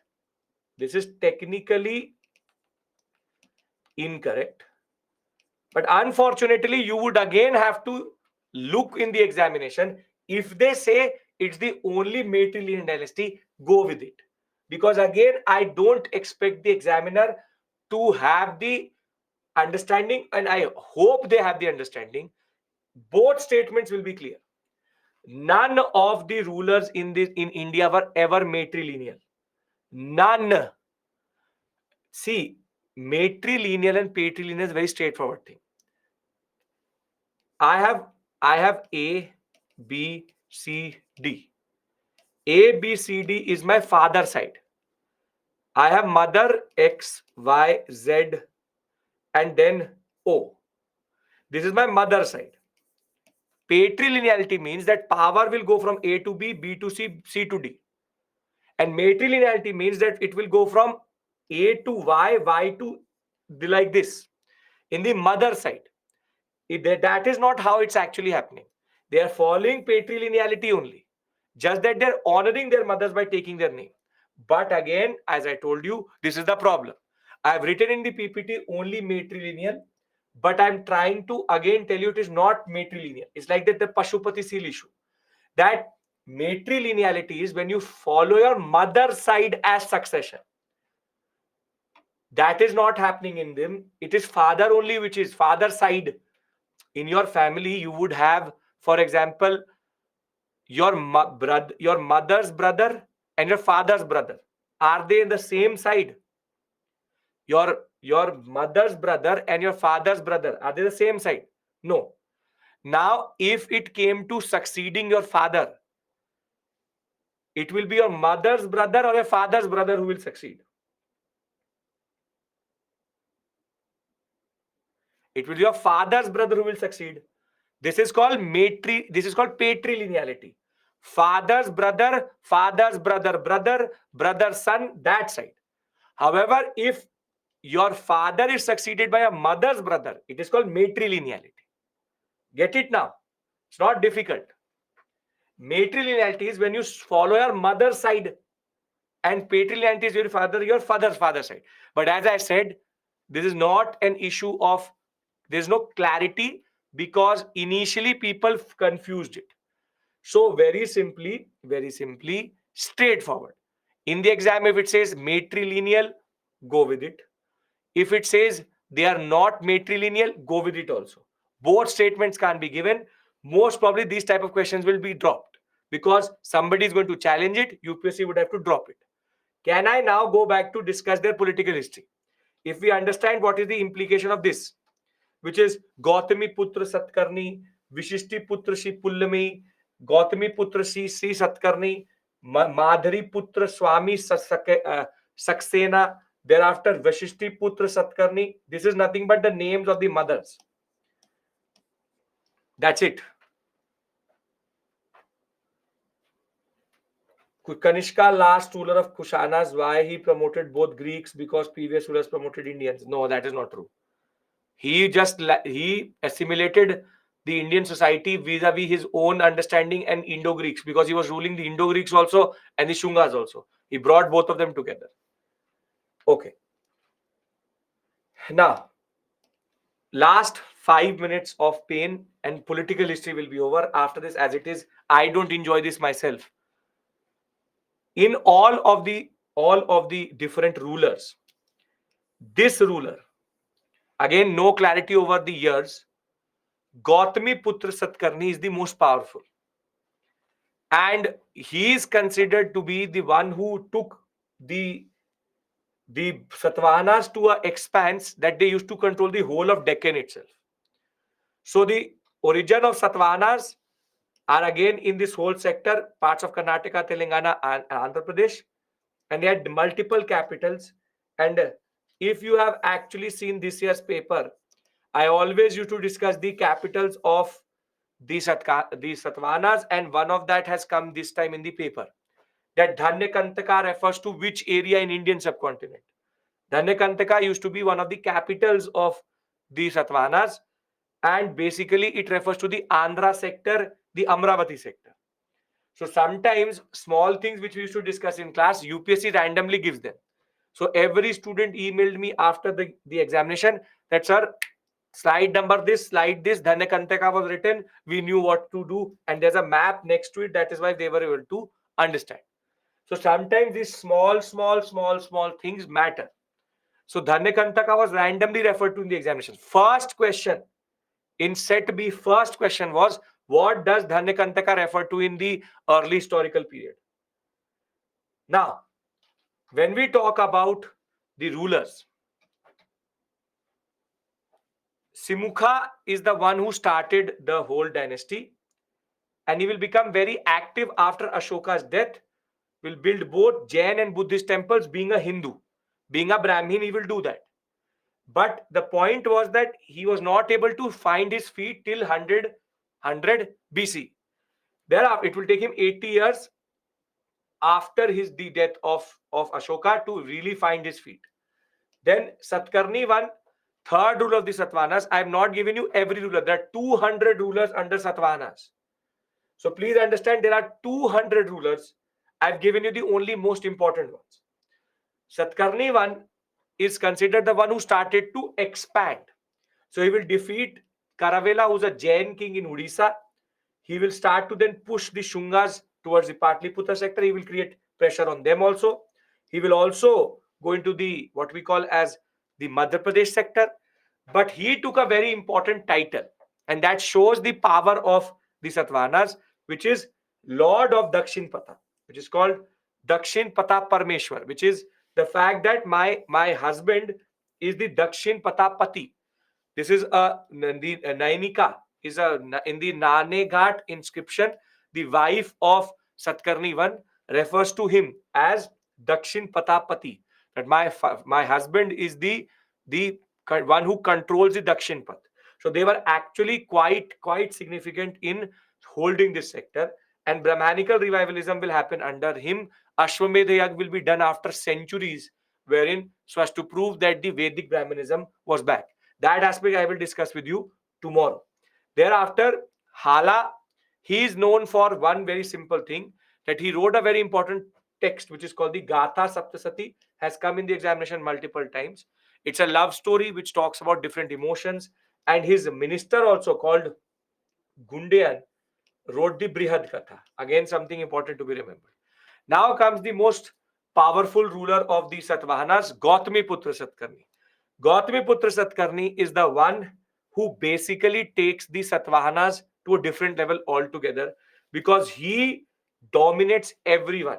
In the Nasik inscription, it is said that he will dominate every local ruler. He will dominate the Shaka, the Pallava. The Shaka Pallavas are the same thing itself. The Greeks, even the Shungas, he will dominate everyone. And that is why he used to be called as the Eka Brahmana, the Brahman who was peerless. Basically, he could not be defeated. And also, he was called Chatya Dapa Mandapa, which is the one who destroys the egos of Kshatriyas. Don't have to remember it, but it shows his power. And that ways, he was extremely powerful, expanded very quickly.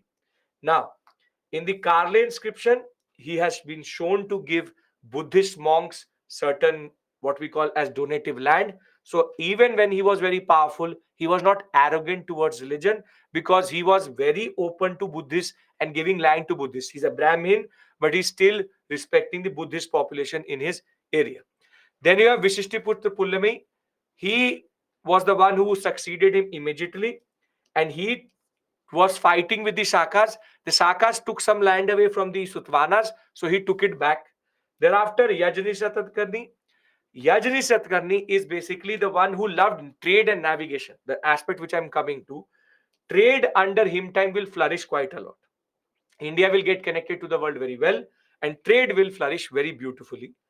Thereafter, Satvana administration we do tomorrow, because I have to discuss something here. Now, the last thing we discuss are two things: trade and society. Can I do that? Because they're two very simple, straightforward topics, but very interesting ones. Political history is finally over. Total names I've discussed with you, which you have to remember, is Menander, Agatha Kotia, Strato, Pushyamitra Shunga, Agnimitra. You have to remember Bhumka, Nahapana, Rudradaman, and you have Chastana. Then you have to remember Kanishka, and then you have to remember Gautami Putra Satkarni. Can you remember these basic people? If you can remember these basic people, you will be able to answer most of the questions. Now, when it comes to Indian history, the post-Mauryan period, it is considered as the highest point the zenith of international trade. Never in the Indian subcontinent did international trade reach to a point, did international trade reach to a point before it or after it. Basically, the Indian subcontinent was connected to every part of the world. So from China, we have reference to Ptolemy, who talks about how China was importing quite a lot and was exporting also to India at this point of time. Chinese coins have been found as deep as in the Mysore sector. So be it China, Iran, Southeast Asia, everywhere. And the most amount of money came from the Roman Empire, which I'm coming to. From Africa, we have again Abyssinian and Egyptian pieces of coinage and currency in India. And in Southeast Asia, which was referred to as Swarna Bhumi, we again have multiple things which we are sending to the Southeast Asian sector. India was the center of trade at this point of time. But the prosperity of the post-Mauryan dynasties was because of this Roman trade. It is believed that we bleeded the Romans of gold and silver, literally bleeded them with gold and silver. The unprecedented amount of gold and silver came from the Roman Empire. And what Pliny in natural history has estimated that that could be as high as 550 million setres. Setres is gold coins of the Romans, which is a huge amount. And this meant that India was the epicenter, epicenter of the world at this point of time. Be it the Silk Route, be it the Silk Route, be it maritime trade, be it the connections with the Romans through the land route or through the maritime route, India was the place to be at this point of time. With multiple new dynasties having Central Asian origin also, India, this border was open quite a lot and flourishing trade happened at this point of time. This is the zenith. This is the zenith of foreign trade in India. Why people wanted to invade and rule over India? Look, value loaded question, but we'll discuss it later. Which is bad because India had nobody's invading and ruling over India. They're entering India as a process of political movements. Why Romans give so much amount? They wanted only one thing: pepper.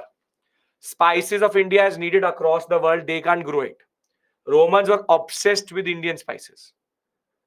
Now, if all of you are on board, and if all of you are comfortable till this point, I want to now discuss something which will not come in the exam, but is called caste formation or Varna Samskar. Why did Romans ban trade with India? They did not ban trade with India. They tried to do it, but they needed Indian trade quite a lot. Okay. Romans are very rich, obviously. Greco-Romans, Romans very rich. Whole of European history, they are the richest in that regard. Why Indo-Greeks does not bring their religion into India as Britishers done with Christianity? Satya Prasad, firstly, Britishers are not attributed to missionary activities as much as the Portuguese and the Danes are. So yeah, we'll discuss it in there's a lot of issues in that question itself. And I really don't have the capacity right now without discussing modern India with you to discuss that. So your questions are quite value loaded. वो अंदर से britisher निकल निकल के आ रहा है, अब क्या कर सकते हैं? That's the problem. That very value loaded question it is.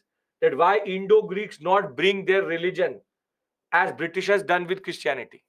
They brought their religion, but they got assimilated into Indian society. So there's a problem. The way you're framing that question, there's a problem. Okay. Why do we say somebody claims Saka Kusanas as foreigners? Because they're Central Asian in origin. Roman gold was trade blockage. We will discuss that later, Kishan.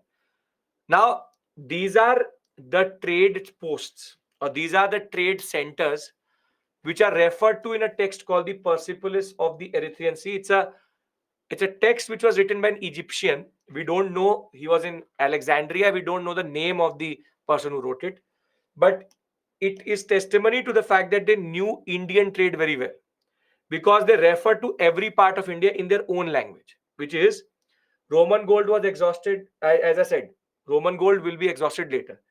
Again, Rahul, you are writing, sir. Give me the question. I can't wait for you to write the question after you say something because this moves up. So just write the question. Now, Indian seaports which are referred to in the periphery of Erythraean Sea, you have Bargaza, which refers to Broad sector. Don't have to remember it, just telling you. You have the Kalyan sector of Maharashtra referred to, Sopara, Calicut. You have Muziris referred to in it. You have Poduco, which is Arikamedu, Masula, which is Machilipatnam, and Gang, which is basically Tamralipti, which is Bengal, Ganga, Gang. So this is again testimony to the fact that the Indian subcontinent is very well connected. Now, the painful part, see, I've taught you three things. I hope that the origin, the timeline, and the movement is clear. Is the three things, first things which I taught you in the first hour or so. Is that clear? Origin, movement, and the timeline. That should be clear. If that is clear, that is the most difficult part. Now comes the second part, which is political history, which you don't like, I also don't like, but we can't do anything about it. You have to learn the name of the rulers which are referred to in the PPT. You can stick to it with regards to that. Now comes the other aspects of post-Maurya trade, which we also discussed. Now I want to discuss the society vis-a-vis Varna Samskara, but that is beyond your syllabus. That is beyond your syllabus, but you should know.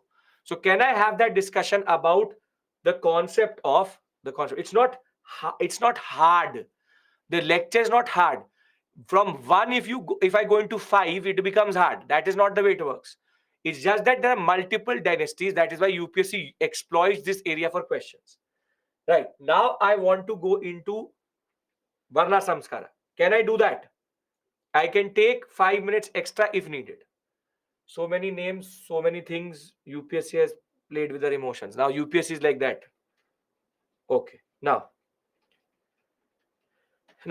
pay attention to something. I'm basically now telling you what is the concept of caste formation. What is the concept of caste formation? Now, first things first, whenever you use the word caste, you need to understand one thing, that this word is not English, it's not even Hindi, it's not even anything else. It's a Portuguese word. It comes from the word castas.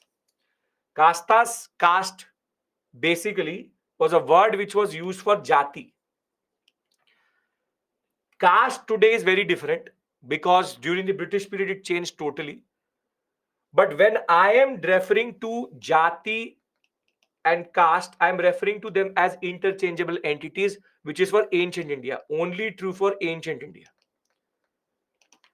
And more than that, when I'm discussing jati and caste with you, the concept is very straightforward, that it is a sub-categorization of Varna. Varna proliferation or sub-categorization is called jati or caste. Now, there are multiple questions which will come to your mind, but they will not be true for ancient India because at this point of time, it's a very simplistic process. Later, it will change. That is discussion we have later, not right now. Now, there are 4 Varnas, yes, Brahmin, Kshatriya, Vaishya, Shudra, yes, 4 Varnas. Now, these 4 Varnas are very watertight. Watertight in the sense that there is no social mobility, and more than that, they are endogamous.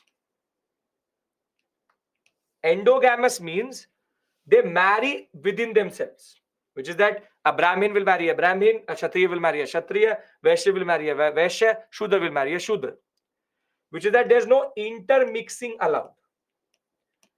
So can I say that these are homogeneous categories? Can I say that these are homogeneous categories? That in themselves they are very pure, that Brahmin, Kshatriya, Kshatriya. So their identity at this point of time is not social mobility, that's economic mobility, or what we call as mobility in occupation. Brahmin becoming a king is not social mobility because he remains a Brahmin, he does not become a Kshatriya. Now, endogamous nature means that they are watertight. They are watertight and they are homogeneous in that regard. And this will remain till the Mauryan period. Till the Mauryan period, Varna will remain watertight, wherein rigidity is there and there is no social mobility and there's endogamous nature and homogeneity. Now, in the post-Mauryan period, something will happen. In the post-Mauryan period, now will come the Kushanas, the Indo-Greeks, and the Sakas, together referred to in Sanskrit text as Yavanas. Yavan means anybody who was related to the Greeks or was from outside India. Now, they have come as tribes, so they will have a lot of population, and now they need to be assimilated. They need to be assimilated, which is that there will be certain people in the Kushana population which will be scholars, some will be fighters, most of them were fighters, some will be the people who are tradesmen. So there will be Indo-Greek, certain people do trade, certain people do scholarship, certain people do fighting. So now their population needs to be assimilated into the Brahmanical fold. So now, sir, you are using mobility a lot of time. I'm not using the word mobility. I'm just saying previously there was no concept of a Kshatriya becoming a Brahmin becoming a Kshatriya. That is called social mobility. There's no way of doing that. That cannot happen. That will not happen right now also. They're endogamous, they're pure. They are in themselves watertight. Now, post-Mauryan period, there are new populations which have emerged in the Indian subcontinent. They're trickling into the Indian subcontinent. Do they need to be assimilated? Yes or no? If you don't assimilate them, then what do you designate them? There is a need to assimilate this population. So now what the Brahmins do, or the Brahmins, they have no other option, which is that from each one of them, they will add to each of these categories. Basically, Kushana's warriors were put into Kshatriya. Kushana scholars were put into Brahmin. Kushana Vaishyas were put, Kushana tradesmen were put into Vaishyas. It's not that simple, but that is how it was happening. So very simply, in each of these categories, there is now a influx of population. There's an influx of population. But if I am the original Brahmin, the Brahmin who existed before Mauryas, would I want to give the new Brahmin the same status within the Brahmin system itself? No, because then what is the distinction between that person and me? So what they do is that they now start to designate within Varna itself new identity. That I am A Brahmin, he is B Brahmin, he is C Brahmin. This is now what is called caste. Caste exists, or jati exists within the same Varna identity. That is why this is called sub-classification or sub-categorization. Now there's one Brahmin who calls I am A Brahmin, I am B Brahmin, I am C Brahmin. Now this is called Varna proliferation. Varna identity remains the same, but subgroups are emerging. Isn't that what is jati or caste, which is subgroups within the same community or within the same Varna? Now this is the first process, which is that if I had water in this tank and this is the Brahmin tank and I have water previously there, I've added new water into it. And this adding of new water has created more types of molecules, which is that I am this Brahmin, I'm that Brahmin, I come from there, I come from that. And therefore, I'm this Kshatriya, I'm that Kshatriya, I'm this type of Kshatriya, I'm this type of Vaishya, and that type of Vaishya. This is the first process. Now, can I discuss the second process, which is assimilation of foreign population into the Indian subcontinent? Yes. Now, the second process is, if I go and say to Donald Trump that you are a Brahmin, does it actually mean anything to him? If I go and say to Donald Trump that you are a Brahmin, you are a Shesht Brahmin, does it make any sense to him? No. Now, what this population, new population, but they have been designated as Kshatriya, but they don't know what that means. And they have not been in the Indian subcontinent forever. So they don't know that these are watertight compartments. Now a Kshatriya will start to marry a Vaishya, Vaishya will start to marry a Brahmin, Brahmin will start to marry a Vaishya. Intermixing will start. Because this new population, which was designated as a Brahmin, will now start to reproduce with a Kshatriya, which is also a new type. So now what do you call a Brahmin and a Kshatriya son or daughter? So you again create a new subcategorization. So you see that Indian subcontinent will explode when it comes to Varna identity. First, you will have these very clear, simple, straightforward four identities. Endogamous, closed. But then you add new population to them. But if you add new population to them, then the problem is, then what? They will just take it as a designated tag on them. And then if they will take it as a designated tag, they will become exogamous. And when they become exogamous, which is that they start to intermix with each other, they will produce even more subcategorization. So they will be one, one, one, and then they will be further, then further, then further. And this is what is caste in India, isn't it? This is what is caste in India. There's one more process which I need to discuss with you, which is tribal assimilation, which I will tell you in the Gupta period. These are three processes which led to Varna. This is called Varna Samskara. Varna proliferation in identity. In the same Varna, multiple identities. So two processes I have discussed with you, which is assimilation, again not for the purpose of the examination, and intermixing, or what is called anulom, pratilom, whatever you want to call it, exogamous marriages. No, Sanskritization is a separate issue altogether. That is a separate issue altogether. Does this make sense? Yes, it's a very complex process. I've tried to explain it to you in a very simple way. But I hope that you get it now, that how this would have actually worked out. Yes, and I'll give you a very simple analogy for this also. This is the last thing I will say. A very, very simple analogy. That, for example, you are holding a very big tank of water. You have a very big tank of water, and there are four compartments in that water tank. Four compartments in that water tank. You have the Brahmin water, you have Kshatriya water, you have Vaishya water, you have Shudra water. Now, what happens is that whilst you are holding it, people start to add more and more water into each one of them. So while they're doing that, there will be some water which was original, but the new water which you've added has a little bit of different color. So what will happen is now you will have water which is original also, intermixed also. So now there's a little bit of difference. Now, by mistake, the level of this water reaches a very high point. Now you're holding this tank and somebody gives you a nudge. So now you shift this whole tank in your hand. And what happens is now water spills over. So what will you have? A whole hodgepodge in which every tank has an identity, but there is multiple identities within the same tank. Make sense? Everyone? Right? Okay, perfect. So I see you tomorrow. We finish core ancient India tomorrow. Gupta and the concept of land grants, everything will be done tomorrow.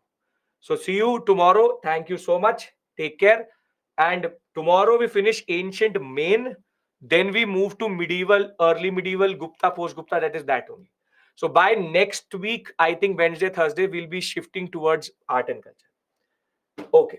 Varna Samskara is not multiculturalism, it is multi-identity, proliferation of identity. But in every origin of Varna system, it is based on labor, social mobility. Again, Shiva, we are back to that. You are giving me a sociological and anthropological definition of Varna, which is already problematic. So don't worry about that. Okay. Gupta coin is the purest? Sure. Sure. Why not? This is only possible as they didn't had their own religion. That is not true. That is again not true. That is again not true. Okay. See you tomorrow. Bye-bye.